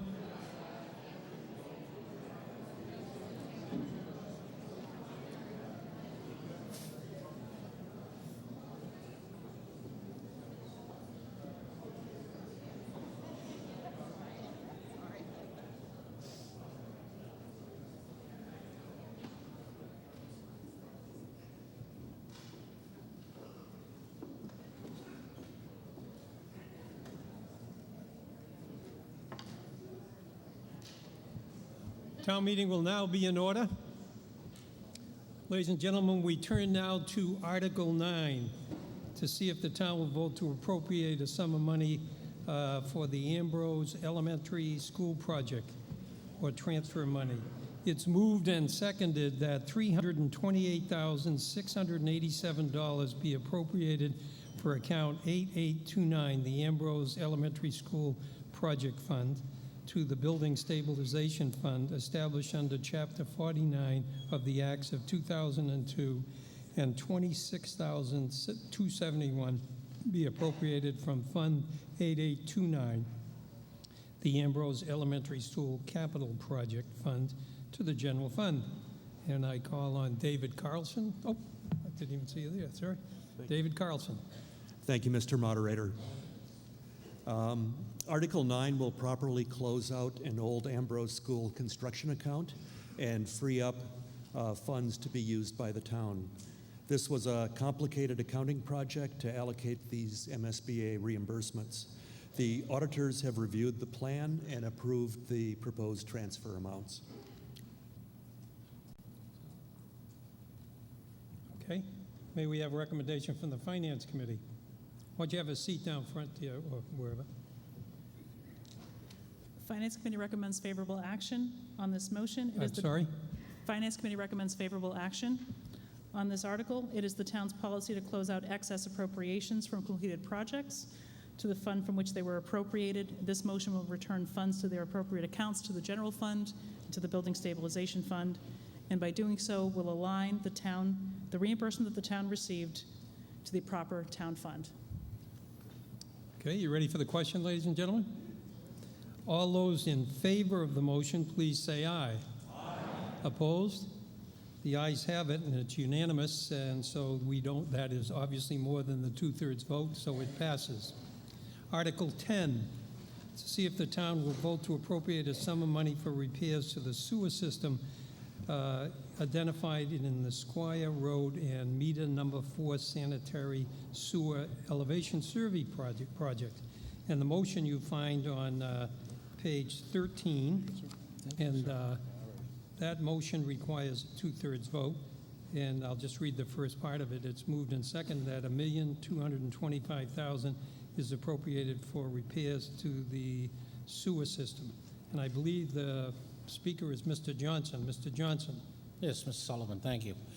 This is an ongoing part of our sewer improvement program. If you remember in the past, you voted for funding a study of sewer evaluation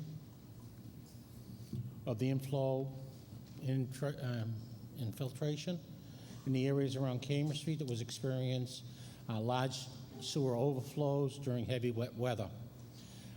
Problems were identified with groundwater infiltration and stormwater and snowmelt inflow. The result in the sanitary overflow backups in some houses, unfortunately, in that area of town. Squire Road and Meter Area 4 had a sewer evaluation back in 2013. The funds were funded in the fall for $280,000 by the town meeting. This study included visual inspection of 382 manholes, a flow isolation of 54,000 square feet, TV inspection and light cleaning of 62,000 linear feet. This is the area generally abuts the Woburn-Lexington line, along Ridge Street, down that area, crossing over prior to Cambridge Street. Capital planning request in June of 2013, recommendations for I&I improved sewer cleaning, curb in place repair, manhole rehabilitation, and structural sewer openings and repair. Request tonight is for $1,225,000, which is partially funded through an MWRA grant and loan program, which we have taken advantage of in the past.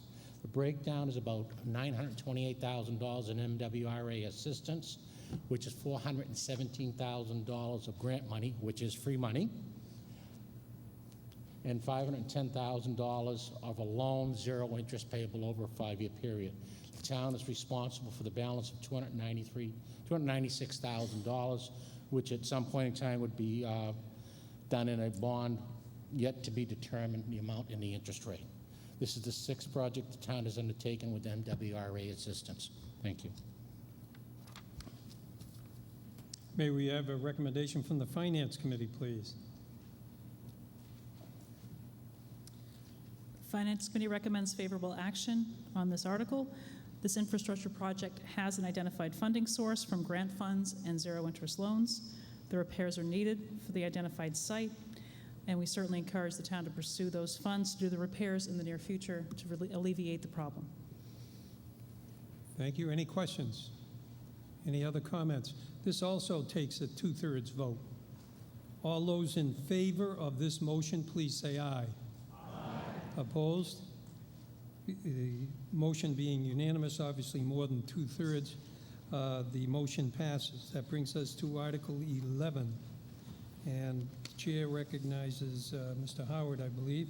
And it's an article to see if the town will authorize the Board of Selection to have the town continue the employment of our current police chief, Kenneth Albertelli, for additional time. And the chair recognizes the town manager. Thank you, Mr. Moderator. Again, glad to answer any questions. I hope that the information in the article is somewhat self-explanatory.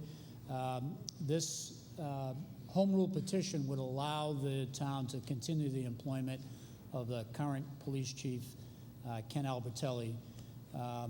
Obviously, I've come to work with the chief over the last 18 months plus that I've been here as the town manager. He is a good manager of his department, and I have a preference for seeing him stay in the position beyond the allotted time that is mandated by the Mass General laws in the state, which requires a retirement age of 65 for public safety personnel. The department has gone through a series of personnel transitions through promotions and retirements. Many of the patrol force are younger men and women now, and I believe that the chief provides a stabilizing force within departmental operations, and I advocate for keeping him on for this additional period that's outlined in the Act, which would allow him to stay to his just past the anniversary of his birthday at 67 in the spring, the late spring of actually end of June fiscal year basis 2016. So that's my recommendation, Mr. Moderator, and glad to answer any questions on it. Thank you. May I have a recommendation from the Finance Committee? Finance Committee identified no financial impact of this article, so we didn't take a position. It continues the police chief's employment at current terms. Mr. Natale. Thank you. I generally don't like articles that are targeted or directed for a particular individual. I think it's a bad policy. It leads to cronyism, nepotism, favoritism, all of those things, which are not good. This is not a personal opinion I'm expressing about the chief. I have no opinion there whatsoever. But I'm sure at the police station there are a number of excellent senior officers, very well experienced, a couple of lieutenants, maybe sergeants, who are very well qualified and maybe deserving for a promotion. And like in lots of other organizations, it's just a waiting for a vacancy from the top so there can be a domino effect and people can move up. You know, nobody is indispensable and nobody is irreplaceable, including Chief Albertelli, all due respect. And I definitely oppose this article. It's just bad policy. Further on the question, Mr. Howard. Thank you, Mr. Moderator.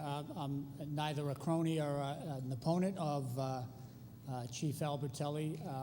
My interest is in good management, and I like good department heads when I see them. I don't believe that a state-mandated law of retirement is something that the town should have to operate under. I believe we should be allowed to have our employees be employed for as long as we think they're active and useful and vibrant enough to be able to hold their position, which I think Chief Albertelli is. And that's why I advocate for it, not for an artificial retirement date set by the state. Thank you, sir. Mr. Fontana, were you trying to get the Selectman Fontana? Mr. Moderator, thank you. The Board of Selectmen wanted town meeting members to know that we took favorable action on this article. It is our view that this article represents an opportunity for us to retain the chief in his current capacity, and it's a decision that is both positive for the police department, but also just as important for the public safety as a whole of our town. This article allows for the stability and an orderly transition, especially given the chief's good health, his positive performance reviews, and the respect that he's earned from his department. Further on the question, yes, sir. My name's Michael O'Brien from Precinct 8, and I have a couple of comments. First, if it's not broken, you don't need to fix it. Can't hear you, sir. I just have a couple of comments regarding Chief Albertelli's continued employment. I feel completely in favor of this article, and if it's not broken, you don't need to fix it. And I just seem to think that people here should be proud of what this man does for the town and the people and public safety in the town of Winchester. Thank you. Further on the question, yes, sir. Gentleman in the... I'm just curious, will these additional 2 years of service time positively impact his retiring benefits? Question is, will this impact his retirement funds? Mr. Howard. The short answer is no. If you see the language in the motion and the article, it specifically negates any enhancement to his pension. The chief happens to have been fully pensionable at this stage of his career, but the article itself calls for the fact that he cannot receive any pension enhancement for the remainder of the 2 years. Are you ready for the question, ladies and gentlemen? All those in favor, please say aye. Opposed? No. The ayes have it.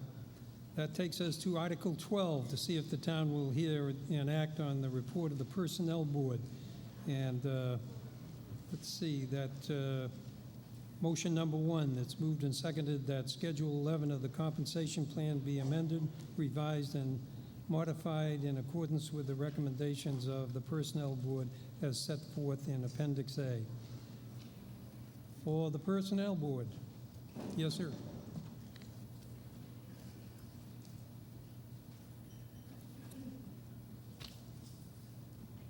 You promised me you wouldn't leave me here. I shut it up. No, it's okay. Peter Schimans. Thanks. Which button? That goes forward, that goes back. All right. Hopefully I don't have to go back. Hi, my name is Peter Schimans. I'm here representing the Personnel Board. The Personnel Board voted favorable action on this contract. Let me give you a few of the details. This contract is for the custodians. They believe they work under the DPW, but they work primarily in the schools. The memorandum of understanding affects 25 people. It takes the average salary of those 25 from about $41K to about $44K. The memorandum of understanding is reopenable. Let me get to that at the end, but that's a little unusual about this. We've never seen this before. But in any event, primarily the financial impact comes from the 2% annual adjustment that occurs each New Year's for the next 3 years. What that means is for this fiscal year, there's essentially a 1% increase in their salary, and because it is not retroactive. Then there's 2% per year after that, obviously compounding. And the rest of the impact of the contract is They added Good Friday as a holiday. They added sneakers as footwear, and they increased the minimum payment to somebody who's servicing or doing a boiler check in one of the schools from 1.5 hours to 2 hours. There is an enhancement to the longevity pay. I'm not sure if everybody's familiar with that, but for people who are there a certain length of time, there's a supplement to their salary. It comes in a single check once a year. So the amount of that check is augmented twice during the period of the contract. And the overall financial ramifications of the contract are shown here. I won't go through it in detail, but fully compounded, including the longevity pay, including the 2 people who are left in the custodians union who have not yet topped out. So including pretty much everything, you get a total effect of the contract of a little over $112,000 over the course of the 3 years. The only unusual thing, as I mentioned, is this reopenability clause, which allows this union to come back and reopen the contract if another town union receives something more than, I believe, the 2%, but something. I think the wording is such that if something larger than they got is achieved by any of the other town unions. It is unusual, and it does not sunset for the period of the 3 years. So if say the DPW were to drag its feet for 2.5 years and then get 2.5% retroactive, then this union could come back, reopen it, and add and request 0.5%. That is the only unusual part about this. The rest of it's pretty straightforward. And as you said, we recommend favorable action. May we have a recommendation from the Finance Committee? The Finance Committee recommends favorable action on this article. We do sort of note the unusual nature of the reopening clause, which could potentially cost more if that were to be reopened. The 3-year contract at 2% is slightly above what we had projected in our annual wage reserve at 1.5%. However, the overall impact, given the size of this department, is not significant, and the town could likely absorb it. So we do recommend favorable action, and happy to see at least one union contract resolved at this time. Further on the question? Yes, sir. To the Finance Committee Chairman, isn't your recommendation was that any wage increases be limited to 1.5%? Doesn't this, in effect, set a floor on other negotiations? And by establishing the precedent here, aren't we going to violate the Finance Committee's recommendation that of 1.5%? Mr. Howard. Thank you, Mr. Moderator. The contract is obviously the product of town management's negotiations efforts with this particular union, and we have ongoing negotiations with other municipal groups as well. Just to elaborate a little bit, the standard under our approach is to try to negotiate something that is fair, and fair being in the context of the overall economy, what other cities and towns in similar employees are negotiating for raises, and what the town can afford. Under those kind of rubrics, we believe that this is a contract. If a future floor were to be set from it for application to other units and unions, although we have the obligation to negotiate with each bargaining unit independently of all other negotiations. But I do believe, and I would be able to recommend, that this sort of contract be applied across the municipal workforce. And I do believe that we would be able to make the necessary budget adjustments to be able, on a year-to-year basis, fiscal years 15 and 16, to make this type of contract proposal work throughout the entire workforce. We don't know where we'll end up, with these other groups.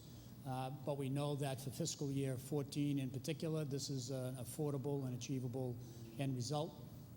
And we believe it'll be affordable in years 15 and 16 as well.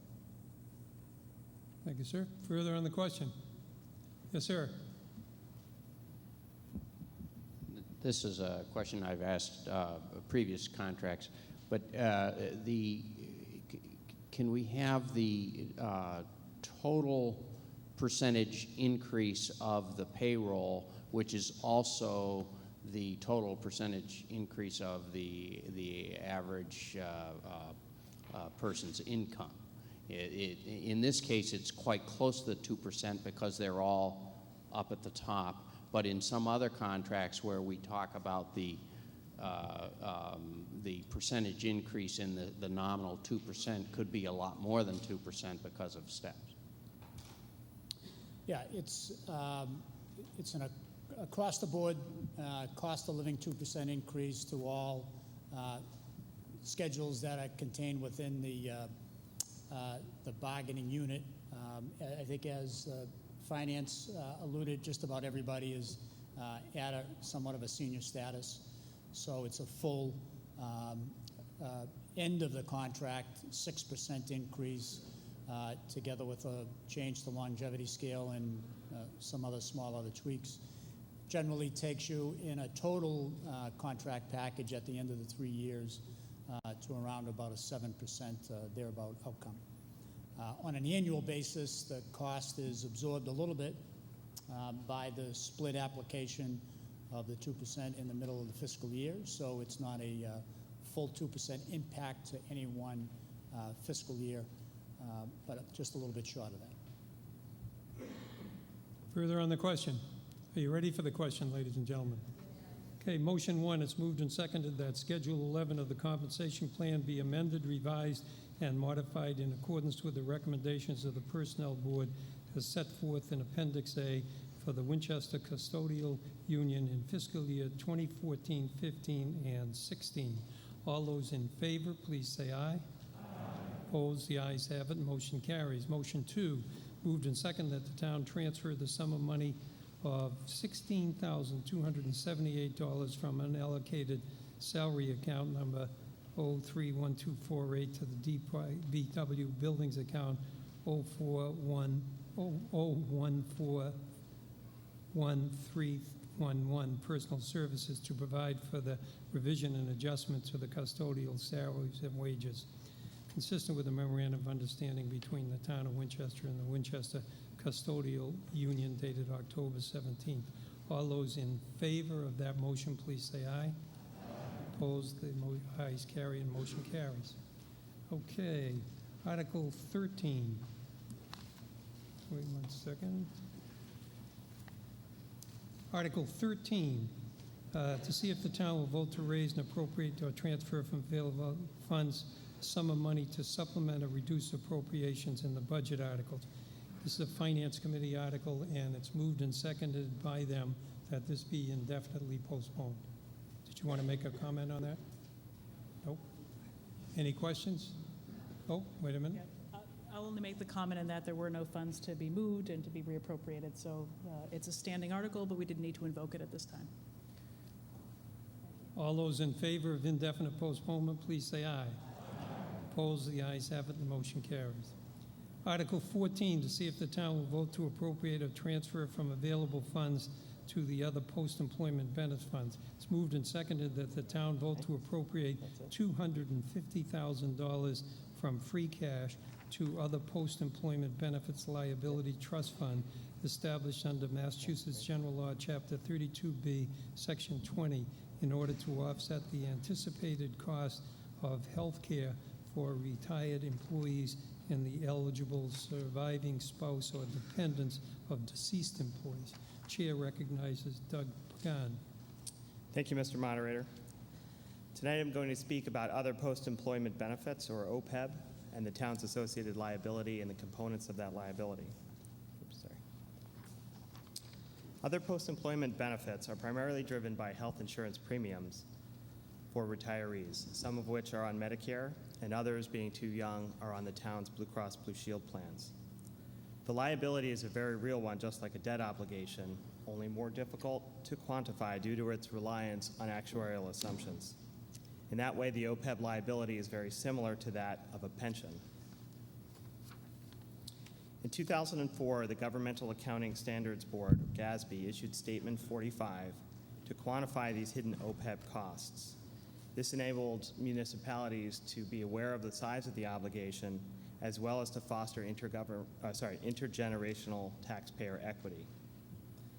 The concept is that there's an amortized and a non-amortized portion, and it should be recognized as a liability in the town's financial statements.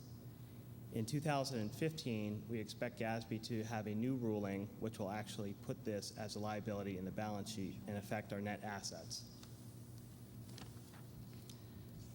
The size of the liability is determined by a third-party valuation firm conducted on behalf of the town every 2 years, the most recent report being received by the town in October of 2013. Drivers for the liability include actuarial assumptions about the plan participants, projections of healthcare costs generally, and also specifically based on the town's plans, percent of these costs paid for by the town, and a discount rate on these future costs to arrive at a present value. The town has taken steps over the last several years to reduce the future expenses and expenditures, therefore reducing the current liability.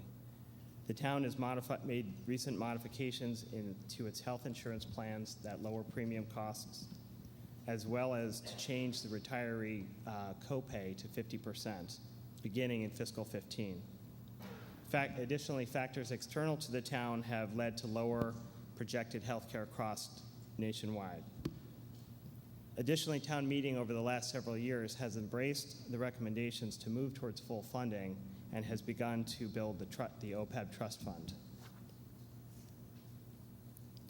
Collectively, these factors have driven down the liability over time. So this chart represents the actuarial liabilities that have come from the valuation reports over the last several cycles. The left column represents the liability if we use a lower 4% discount rate, which is the rate that we would be forced to use if we don't have a full pre-funding plan, and it's where we have been. The right column represents the use of a higher discount rate, taking into account that the plan is fully funded. You can see that the liability is lower in each case. And they've lowered over time due to the changes that the town has made and improving future forecasts. To use the higher discount rate, the annual required contribution, or the ARC, must be fully funded annually. The ARC comprises two different costs.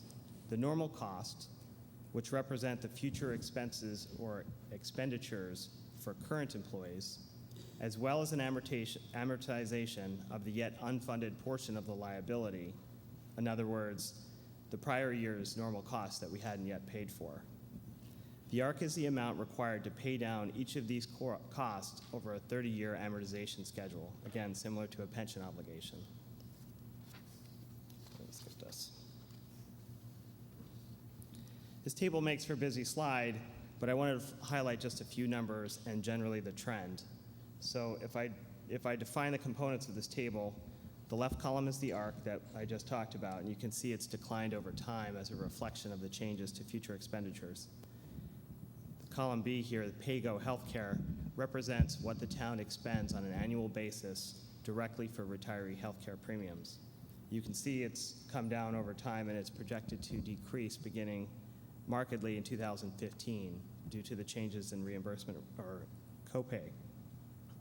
The GASB 45 line item is the one that this article is actually referencing, and we've had variable funding over time. You'll see in the future years it jumps materially up to about $1 million. But if you look at the total annual spending by the town, or the budgeted spend in the highlighted column, which is the sum of columns B and C, you can see that it's been fairly consistent and grows very minimally in about the $3 million a year range. Nonetheless, the annual gap, the rightmost column, has come down from over $1 million to nearly zero, and will continue that way with a nominal increase in our annual spending. This is the same data just shown graphically, and you can see if you follow the purple line, which again is the ARC, it has come down based on these actuarial reports. So where in the left, in the first 2 years, there's a big gap between what we're paying in and what the annual required contribution is. That has met in fiscal 13, and we project it to be continuing to be met. It's important to focus on 15, though, because there's a little bit of shift in the accounting, where the green bars in the past make up the majority of the spend. Next year, the GASB line, which we again project to be $1 million, is a much bigger component of meeting that arc. Finally, the FinCom's recommendation. On this article, we recommend indefinite postponement because that gap has come to essentially zero in this fiscal year. This was a result of the projection and the recent report that came in last month by the OPEB firm meeting our projections and expectations. So the placeholder $250,000 that we were anticipating asking for this year is not required. That said, we'd like to focus the town meeting again on fiscal 15 to ensure that we continue down the path that we've been on. It's a key transition year with annual expenditures to retirees going down, but we don't want to let up on the plan that we've pursued over the last several years to fully funding this liability. There will always be competing funding pressures and inevitable attempts to delay the funding. Suggestions to reduce the FY15 appropriation or to underfund the ARC are not ways to reduce our expenses, but simply recommendations not to pay our bills. We hope that you support this plan, which we believe is critical for Winchester's long-term financial strength. Thank you. Thank you. Do we have, is there any other motion? Pardon? You've moved to indefinitely postpone this? Okay. It's moved and seconded that this article be indefinitely postponed. Yes, Mr. Haley. Mr. Moderator, through you to the proponents, could you speak to how much the town saved by increasing the retirees' contribution to their health care premiums?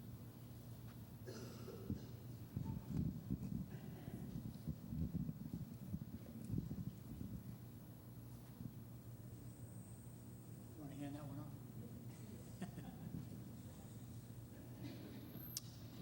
There's no definitive amount because the retiree contribution change does not go into effect until fiscal year 2015, July of next year.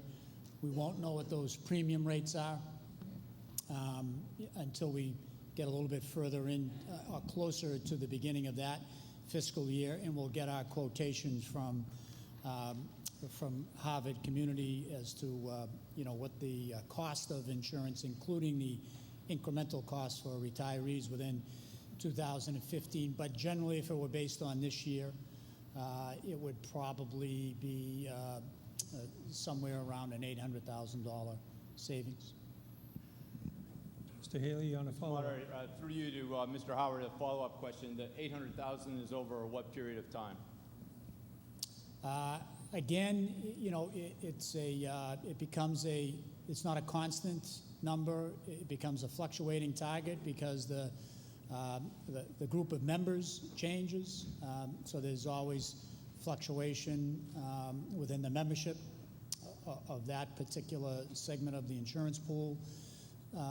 But in theory, obviously, the cost, whatever the cost ends up becoming on an annual basis for that segment of the health insurance, we're now splitting it on a 50-50 basis with the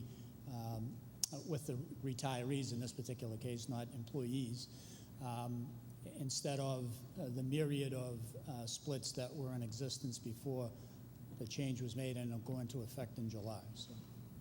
So to tell, it's a little bit hard to predict year after year after year what exactly the savings will be, but it'll be ongoing and it should be substantial. Mr. Moderator, I apologize. I just have one further comment with respect to the motion, which would be, it seems to me that we've effectively shifted the costs from the town as a whole onto the individual retirees. It would be helpful to know what that cost has been with some particularity, so that the town meeting, should it choose to, could make the decision in terms of whether how much benefit is accruing to the town as opposed to the burden that's being placed on the retirees, and if appropriate, bring a motion to the attention of the meeting for debate and action. Mr. Yes, sir. Moderator, if you wouldn't mind to elaborate a little bit. Manager was not going to bother getting up on the presentation because it called for indefinite postponement. I want to be clear on where management sees this particular savings playing into the ability to build a budget on a year-to-year basis. I've delivered 2 budget messages. I've been consistent in each one to specify that this particular obligation cannot be met. I don't believe it can be met annually in the outlying years to fund this without additional resources to its full extent. The savings that have been realized by the changes in the healthcare policy, some of which this year are being borne by active employees and retirees, and the savings that will be anticipated that will result budgetarily from the change in premiums for retirees, all go into the mix to be able to get a budget that balances, that keeps that pie chart that I made at the beginning of my presentation this evening intact. That is, keeping the workforce that is currently employed paid, to be able to afford raises that we've just voted on, that'll be replicated for a series of other unions as well. That balance, to be able to create a budget that keeps all departmental activity at level level funding, the way it exists today in 2013, is based upon these series of anticipated achieved savings, minimizing the cost on the raises that we give out, not being able to expend any additional resources on whether it's an OPEB initiative or a capital initiative. To put it in some colloquial terms, the budget on an annual basis will be razor thin, and we'll be able to achieve the level of service we now have if we keep that balance kind of tied together the way it's projected. If there's any sense at all that we want to be able to fund this to its fullest extent, that the town is interested in being able to afford to give back employees a better return on the health care equation, that is all going to have to get accounted for in the bottom line of the budget. And right now, there isn't the leeway in these outlying years to be able to do that, assuming we're going to be giving out raises, and assuming we want to maintain the workforce that we have, and assuming as well that there may be some small amounts of initiatives that will come forward from all departments, school department in particular. We've seen the initiatives that they feel they've left on the table, and I think you've spoken to it, Mr. Healy, on a couple times, year after year. So those kinds of things, based upon the revenue that's derived from the taxation that is borne by the taxpayers, cannot all be met within the budgetary constraints that we're going to find ourselves in. And that'll be the way it'll be for at least the next several fiscal years, and probably for a reasonable period beyond.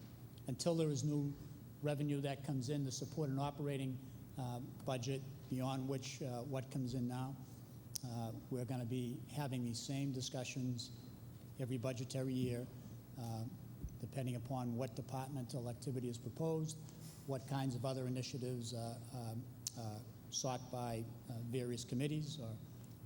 We've heard a little bit from Capital tonight. We were hearing a little bit from FinCom as to what they believe is a priority.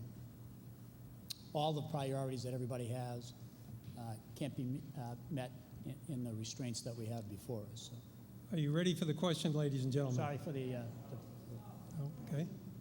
Yes, sir.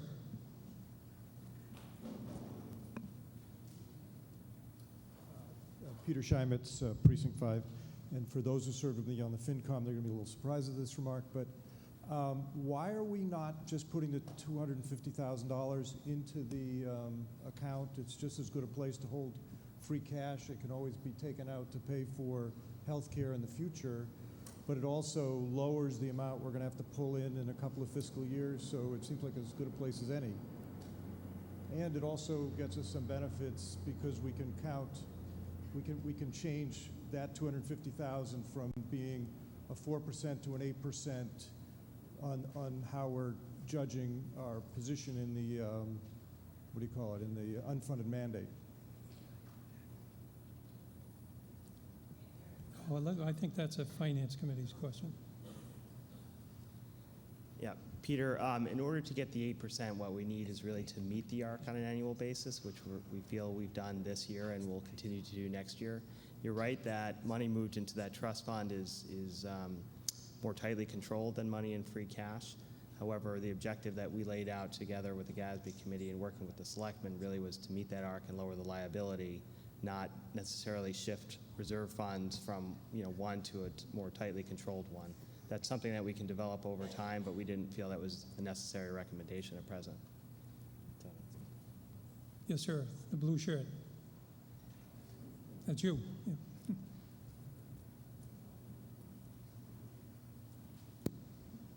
So, Mr. Moderator, through you to the Finance Committee, what strikes me in the presentation tonight is the tremendous swing to our benefit in the reduction of actuarial liability by $30 million.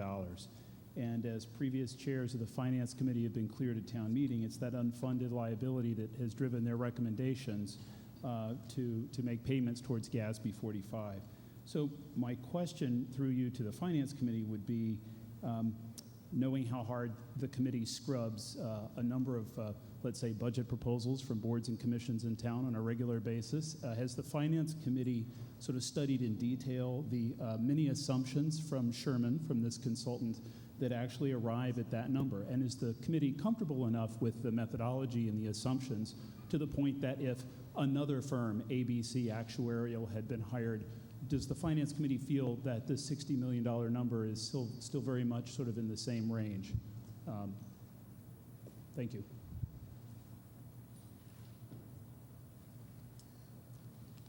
So, firstly, I mentioned we got this report a couple of weeks ago, but we did go through it and have quite a bit of back and forth with Sherman together with the comptroller.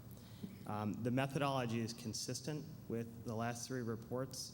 While we don't have access into his proprietary information, we do know the inputs and the inputs that were responsible for driving the change. We worked through those assumptions based on current plans, number of retirees, actuarial assumptions. They're all laid out in the OPEB report. I assume at some point that'll be on the town's website so others can look through it. There's also an allocation of that reduction. It was driven in part by general future healthcare costs being projected at a lower growth rate than current, and that's nationwide, as I mentioned. The plan changes and their projected costs, and so dollars are assigned to them. You can, because there's multiple variables changing at the same time, the way they're assigned can be somewhat in question because you can assign them or allocate the total changes differently. But we're very satisfied with the way this was prepared. And in between the last report and this report, we worked through various iterations of what one isolated change would do and combining them. So this was as we expected.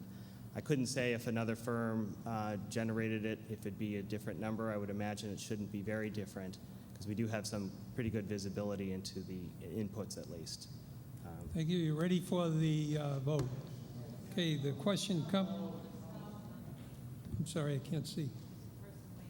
Way in the back, I see. Yep.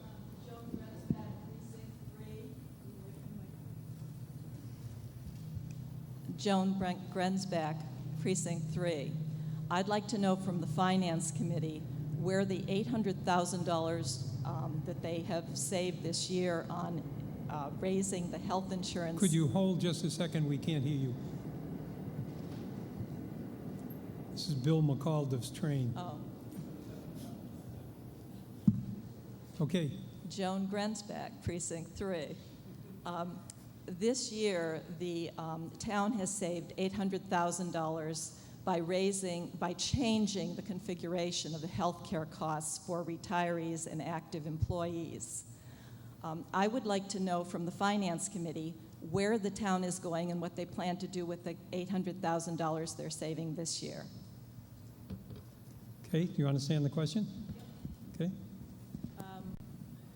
So one point, the change in retiree contributions is not in effect until 2015. Changes in health plan costs moving from one carrier to another, those savings were applied across healthcare costs, other operating costs. It also, as Doug had mentioned previously, reduced the liability. So those particular savings were sort of, I think Richard could correct me if I'm wrong, but spread across various other operating budgets and largely used in additional healthcare expenses. On a follow-up question. Did it in fact go into free cash then? Yes, sir. Or the general fund? Thank you, Mr. Moderator.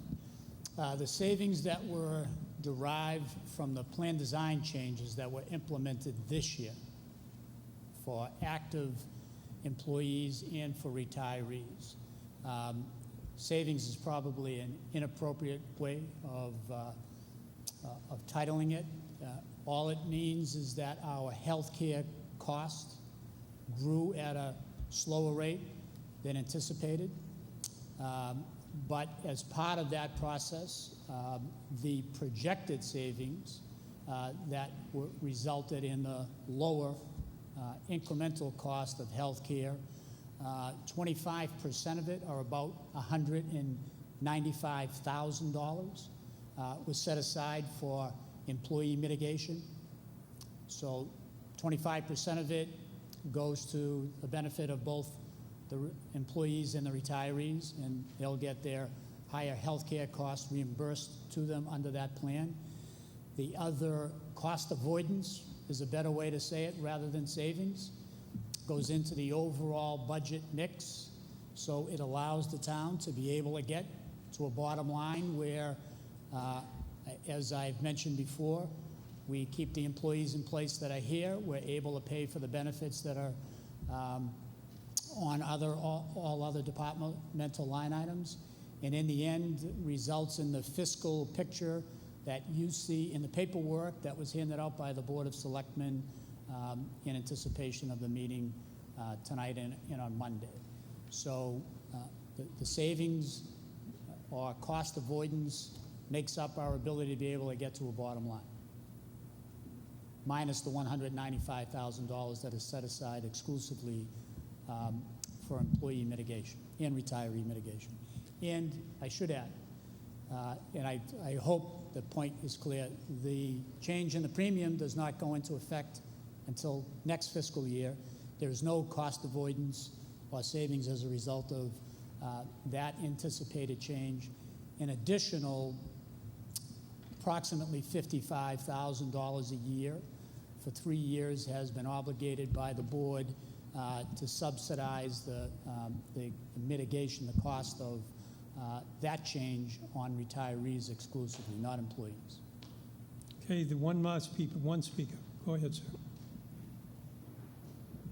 This is a question about the number of people that we anticipate will be affected by the 800 savings, that we accrue. And the reason I ask this is because I may be asking some of these people in my neighborhood to vote for an override. And so I'd like to get a little sense of how much the shift is going to cost them.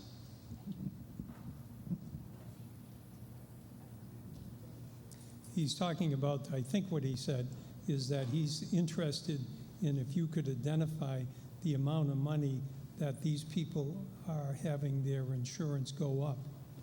Is that correct? Yeah, I mean, there's 800 people. 800,000 that's going to be saved over what population of retirees? Right. The retiree population in the plan is just over 500 retirees and/or spouses that are insured under the plan. There currently, there are a variety of premium splits that are paid depending upon the plan selected by the retiree and the time of retirement. So it's hard to tell you exactly. There's no specific number that applies to every single retiree. It can change. Some retirees currently pay 50%, and the town pays 50%.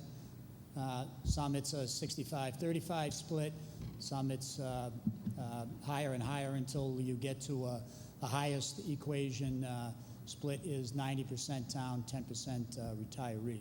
So obviously those that are in that category would have a higher impact, but it would depend upon the plan they've selected as well. The question comes on the motion to indefinitely postpone. All those in favor of that, please say aye. Opposed? No. The ayes have it and the motion carries. It's a majority vote. Article 15, to see if the town will vote to raise and appropriate transfer from the parking meter fund. And it's moved and seconded that $50,000 be appropriated from the parking meter fund for the installation and maintenance of parking meters, maintenance of the parking lots, and other costs associated with the collection and enforcement of parking ticket revenues in the Wedgmere and Abidjona parking lots, or take any other action in relation thereto. Chair recognizes the town manager. You should just stay up at the mic. Thank you again, Mr. Moderator. This parking article is an offshoot of the parking plan that had been studied for several years by a committee on the town's behalf, and it has been handed over to management to implement kind of on an incremental basis, piece by piece. We've changed various components of the parking regulations within town center primarily. This particular piece was a recommended piece of the plan that called for our engagement with DCR, who owns primarily most of the parking lot that exists at the Wedgmere station. And the plan recommended that we attempt to, which we have on a pilot basis been successful to do, engage them in authorizing us to oversee a paid parking plan at the station. Currently, first come, first serve. Whoever got there on the morning, park for free. It's probably the only parking plan in the greater Boston area where people get to park for nothing and take the commuter rail. So the board a while back voted to put in place this pilot program whereby parking on a daily basis would be for $1 an hour, $5 maximum for the entire day. We have since put in place some parking machines that now operate the parking plan there, and we'll have some expenses associated with that on this pilot basis only. This would be a 90-day test that's been in effect since the 1st of October.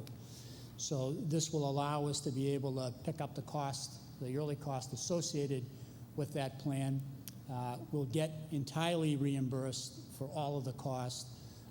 The revenue sharing plan with DCR calls for all expenses associated with the parking effort to be absorbed by revenue, and then net revenue to be split on a percentage basis between DCR, who owns primarily most of it, and currently that final piece is still under consideration, but the early negotiations called for a 66%, 33% split between DCR and the town of the net proceeds minus all cost. So this article allows us to be able to rent the machines on this interim basis, pay some back office activity for credit card transactions, remote payment, and will allow the plan to go forward for this 90-day basis. If at the end it looks as though it is a non-viable plan, then we'll talk to DCR about Plan B. But right now, we're in a month and a half into it, just about 6 weeks, and we'll continue to play it out for the 90 days and see what it returns for us. Thank you, sir. Be glad Do to we take have any recommendations questions. from the Finance Committee?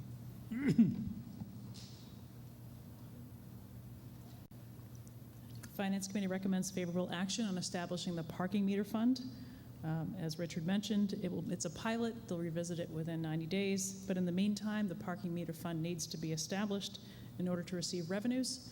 Expenses for the various meters will be paid out of the general fund. So this just allows us to have a fund for the revenue that comes in under this initiative. We already have a fund to pay out the expenses. Further on the question? Yes, sir.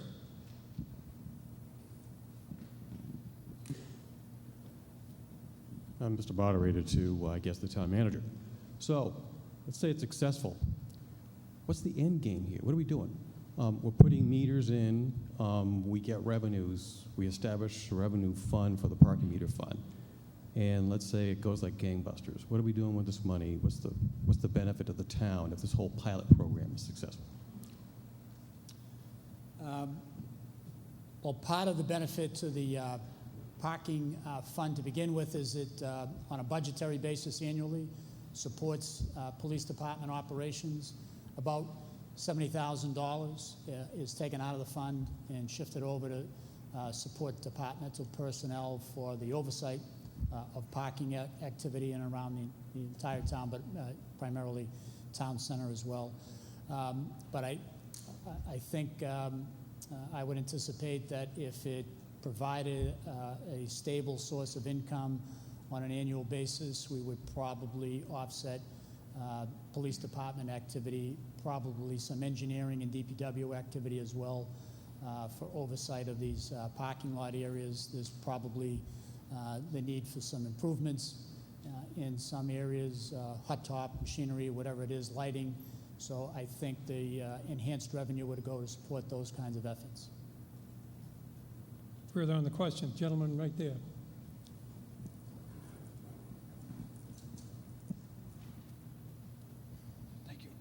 Bob McIntosh from Precinct 1. I've looked at that lot a little bit since the pilot program went into place. I use it occasionally, but I'm one of the ones that doesn't use it now since it's $5 for the day. It seems like the lot's only roughly half full now. Do we have any idea what's happened to those people? I don't think they've all been laid off. Or maybe we're a bunch of cheap Yankees here that just don't want to pay. But any idea what's happened to those people? Well, we've through the police department, we've tried to keep track without being too intrusive as to people's privacy, but we're trying to get a pretty good handle on where the cars are coming from that are currently there compared to where they were coming from before.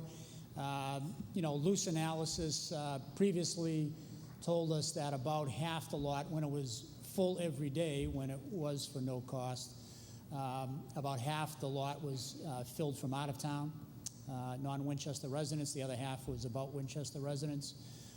The mix for the 50%, and you're about right, it's about 50% full now, seems to be somewhat the same. So the other 50% of the folks have either found someplace closer to where they drive from and decided to pay there rather than paying down here, or continue to look for parking opportunities that doesn't cost anything. The hope is that as the colder weather comes about and as people who continually search for parking opportunities for commuter rail access become aware of the availability in the lot, that it will begin to fill in. I don't know whether or not it'll take some advertising to call attention to that, or whether the word of mouth will eventually fill the lot back up. Maybe there's a price adjustment that's needed. Generally, we know that $5 is probably a little bit below, for an entire day's worth of parking, a little bit below market rate for the greater Boston area for whether it's rapid transit and or commuter rail parking access. So whether the price point or the word of mouth or some additional advertising activity is needed to get the lot fully occupied is something we'll have to analyze as we go forward. Mr. Grenzback. Then I think we're ready for a vote, ladies and gentlemen. Couple points of clarification. The selectmen's policy on parking management is to use pricing to manage the space and the supply and demand for parking. It is not to use it as a revenue generator. Okay, so I want to make clear that we are committed to using pricing to manage the supply and demand and match it, not as a revenue mechanism. The reason we got into looking at Wedgmere and pricing it was because the town has for years been paying for the maintenance and operation of that station. We clear it in the winter, we plow it, we maintain it, things like that, and we were getting no revenue back from it. The other point that Mr. Howard made is that we found about half of the people using it were from out of town, and what we're seeing was people being forced to park in the neighborhoods, which was unacceptable. So by the point here is we're trying a pricing mechanism after the 90-day period. If we need to adjust the price, we will, but that is going to be to manage to make sure the lot's fully utilized, but not to generate excess revenue for the town. So what revenues will be brought in from the parking machines are used to pay for the maintenance of the station, for the maintenance of the machines and their operation, and then if there's any excess revenue, that's split with DCR, but the point is not to generate it as a revenue machine. Are you ready for the question, ladies and gentlemen? Question comes on the main motion. It's moved and seconded that $50,000 is appropriated from the parking meter fund for the installation and maintenance of parking meters, maintenance of the parking lot, and other costs associated with the collection and enforcement of parking ticket revenues in the Wedgmere and Aberdeen parking lots. All those in favor of that motion, please say aye. Aye. Opposed? No. The ayes have it. Motion carries. Ladies and gentlemen, we turn now to Article 16.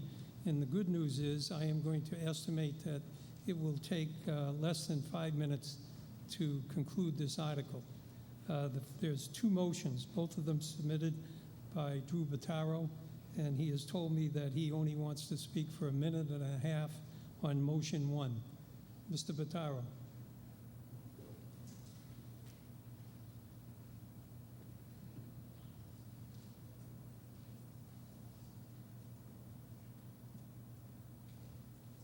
Thank you, Mr. Moderator. First, I want to point out this is an article about looking at the capital planning process, not the people on the capital planning committee who work very hard every week looking at the capital projects. Just quickly, my thought process here, I have a tendency to submit individual motions once in a while in my authority as a town official, and I go back to the green communities zoning that I proposed several years ago and some other ones. Generally, it has to do with a grant opportunity, and that is one of the things I'd like looked at. The capital planning process, because it takes so long, isn't as nimble in activating grant opportunities as I think could be if the process were looked at. The other thing, deriving from the master planning process, town is working towards getting capital goals, standards, at least that's one thought process, and the current capital planning process starts not with the high-level goals, which it doesn't really have, but with these specific projects submitted by department heads, and then they get ranked. I just wonder if we lose something in the middle by working from the bottom up. And so that was the thought process. After some constructive discussions with the town manager, excuse me, whose budget it is, I've decided that the most appropriate way to address this is to turn over the review of the process to the town manager. So there's my 90 seconds. And are you moving for indefinite postponement? Yes. It's moved and seconded. Is that seconded? It's moved and seconded that motion number one be indefinitely postponed. All those in favor, please say aye. Aye. Opposed? The ayes have it. Motion carries. Motion number two. Motion number two, ladies and gentlemen, has been, I've advised Mr. Bottaro that this is out of order, this motion. And the reason is that this motion looks to set up a committee to take charge of the long-range use of taking care of the parks, which is now under the DPW. And the reason it's out of order is that the town addressed that many years ago and incorporated the elimination of the park commissioners in the charter. So it would be under one roof answering to the town manager and the Board of Selectmen.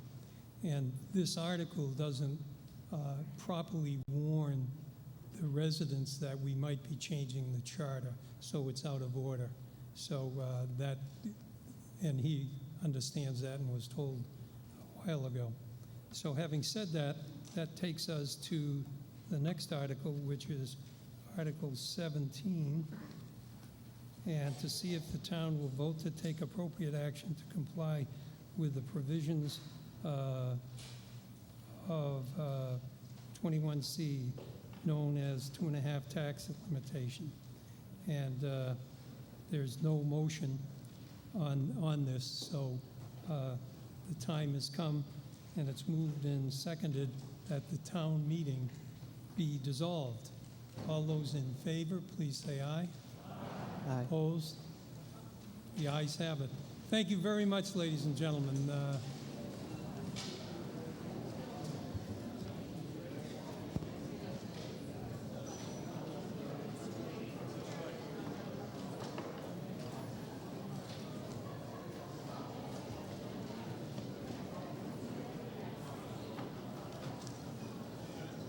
Very good. You're right on the target.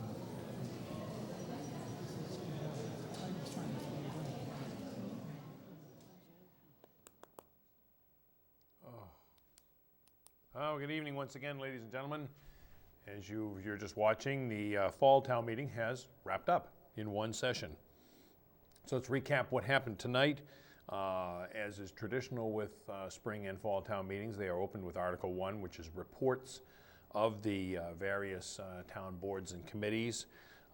We heard first from Michelle Pryor from the Finance Committee, talked about a slight increase in the town's revenue, and the town has kept its AAA bond rating. Said the average tax bill, real estate tax bill in Winchester is $9,839. She talked about the potential that the Right Lock, paying off the debt of the Right Lock Farm, will begin in 2017. And also mentioned a lot of the things the Finance Committee is looking at, such as union contracts, retiree benefits, the health care issue, which is currently $10 million annual cost to the town, and the capital needs of the town. Doug Marmon, Chairman of the Board of Selectmen, talked about the need to maintain healthy reserves, keep the bond rates low, especially in anticipation of the town borrowing $85 million potentially for the new high school or high school renovation. Talked also about the $12 million debt currently carried by the Right Lock Farm, but said that the town is in negotiation with the Farm Conservancy about the possibility of buying that out. The town is going to have to start paying the principal on that beginning in 2017. Said selectmen have also opened the reservoir roads, made parking changes in the downtown, and hired a new human resources director. Michael Schindelman from the school committee spoke next, talking about the enrollment of 4,500 students in the schools, talk about new initiatives in teacher development and evaluation, talked about a gap in the special education process, and finished his comments by saying that standardized tests don't tell the whole story of a student. Richard Howard, the town manager, said that the close of fiscal year 2013 went well. There were $1.9 million in turnbacks. In other words, departments didn't use funds the departments didn't use. He said that contract negotiations are very important because 70% of the overall budget of the town is in personnel. But he also warned that the reserve forecast, the forecast for dwindling reserve funds, is of a concern because the goal of the town to keep its bond rating is 6 to 10% of free cash, of its entire budget kept in free cash. Drew Pitaro from the Planning Board said that zoning, in a very brief comment, said zoning initiatives are being worked on for the center of town by the Planning Board. Joan Morrich from the Library Board of Trustees talked about, thanked the town for its support of the budget, talked about some of the assets, talked about some of the new energy-saving initiatives at the library, talked about the number of people that now can download books from the library's website, and that the music will also be available for download very soon. She also said that the Winchester Star from 1900 to 1951 will soon be available on the library website by the end of the year. So those are non-voting articles. That's just to receive those reports. Article 2, which was to declare vacant any seats that a town meeting member that had not attended more than 50% of the meetings, there was no need for it, so that was indefinitely postponed. Article 3, proposal to adopt a Massachusetts general law to put information on the ballots, both pro and con for ballot questions, by the request of selectmen, was indefinitely postponed for further study. $83,000 on Article 4 to transfer from free cash to cover a deficit in the Recreation Department was passed. Article 5, for a reversion of $19,633 that was not used in the Water and Sewer Fund, was also passed. Article 6 was the capital planning report. Again, another report to be received and placed on file. We heard from Helen Filio, the chairman of that committee, talked about the evaluation criteria that the committee goes through when evaluating capital requests from the various town departments. She said the committee looks for capital projects that affect public health and safety, affect federal and mandated federal and state projects, maintenance of town assets, and efficiency, especially energy efficiency and cost savings to the town. She said the Building Stabilization Fund is totally committed through 2019. Jim Johnson from the Board of Selectmen talked about some of the upcoming capital needs that'll be on the ballot, on the Springtown meeting rather, agenda, such as roads, sidewalks, Ethernet cabling, fire prevention vehicle, voting machines, and a truck for the DPW. He said the town is short $1.2 million for other capital projects. Also, $76,000 in cemetery trust funds will be allocated by Springtown meeting for a truck and some tree plantings. The capital projects being voted on tonight under Article 7 were $40,000. They all passed. $40,000 to repair the chimney and flashing on the library roof, $40,000 to remove an oil tank at the Morocco School that was been there since the conversion to gas heat, and $70,000 to complete a management information computer switching project. Not funded but needed was $180,000 in Main Street Bridge abutments, the Main Street Bridge being in the center, at the Center Falls. When the project to replace the falls was done, there was some serious undermining of the bridge. That was not addressed, as was $439,000 for repointing masonry repairs to the public safety building, the fire and police station. Article 8 was a quick article, $17,000 appropriation to replace a water and sewer department vehicle that was totaled in an accident, that $17,000 being the difference between what insurance paid and what the town was liable for. After a recess, there was a reversion. Article 9 was transferring $354,687 from the Ambrose School Fund. Obviously, the Ambrose School project was completed. That money was being transferred to the Building Stabilization Fund. That passed by unanimous vote. Article 10 was $1.2 million in sewer repairs up in the Squire Road area, of which $417,000 was coming from a grant from the MWRA, $510,000 from the MWRA on a 0% loan, and $296,000 from the town. That was passed unanimously. Article 11 was a question of putting to a home rule petition to allow Police Chief Kenneth Abatelli to continue employment with the town after the mandatory retirement age of 65. He would be reaching that age next May. The town manager asked that he be allowed to stay on until June 30th of 2016. He referred to Chief Abatelli as a quote-unquote stabilizing force in the department and would like to allow the town to let him stay on. That again requires a home rule petition, but the town meeting unanimously passed it. I take that back. You did not unanimously pass it, but overwhelmingly passed it. There was some concern expressed by one town meeting member about setting a precedent for allowing a lot of town employees to retire. And he said he had nothing against the chief, but as a matter of principle, a town meeting article regarding one person he didn't think was appropriate. Personnel board recommendations. Took some time talking about longevity pay and, among other things, footwear for some of the town personnel. That was passed by town meeting. Transfer of funds on Article 13, housekeeping article if needed, was not needed and indefinitely postponed. Article 14, to transfer $250,000 of free cash to the Post-Employment Trust Fund. We heard some discussion about how the liability to the town has been reduced over the past few years, but there was a lot of discussion on the accuracy of those liability estimates. In the end, that article was indefinitely postponed. Article 15 was to take $50,000 to create a parking meter fund to install meters and maintain the lots, especially referring to the pilot program at Wedgemere Station that has been negotiated for a 90-day pilot with the Department of Conservation and Recreation, who owns most of that lot. The revenues there's now, that lot which has been free is now a paid lot. The revenues after expenses are being split with the DCR, 66% to the DCR and 33% to the town. That article passed. Article 16, a couple of motions by Drew Pataro. One was to change the capital planning process. He said that after reflection, he'd rather let the town manager do that.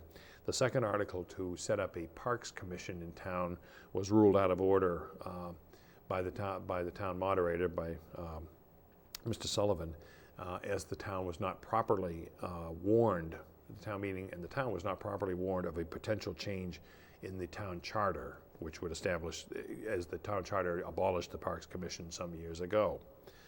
So both of those articles, both of those motions, the first motion was definitely postponed, the second motion was not voted on, ruled out of order. And the final article, 17, as town meeting always does, is wraps up with anything, if needed, to conform with the Proposition 2.5 revenue cap. So that was not needed, so it was indefinitely postponed. So that was it, 17 articles here on the annual fall town meeting. If you watched us on Monday, there was a special town meeting on Monday, mostly dealing with the proposal to go ahead and rebuild the Winchester High School, this building, something affecting WinCam, as we watch this process, as we will have to move out of here if the override is successful. We have to move out of here next June. And we're currently looking for a home, so we figure we'll be successful, but stay tuned. Anyway, we want to thank you. Want to thank the volunteers down at WinCAF and the WinCam staff that has been down here tonight covering the town meeting, but especially the volunteers who worked out in the auditorium for this. And as always, we thank you for watching and thank you for your support. I'm Alan Iden. Have a great night.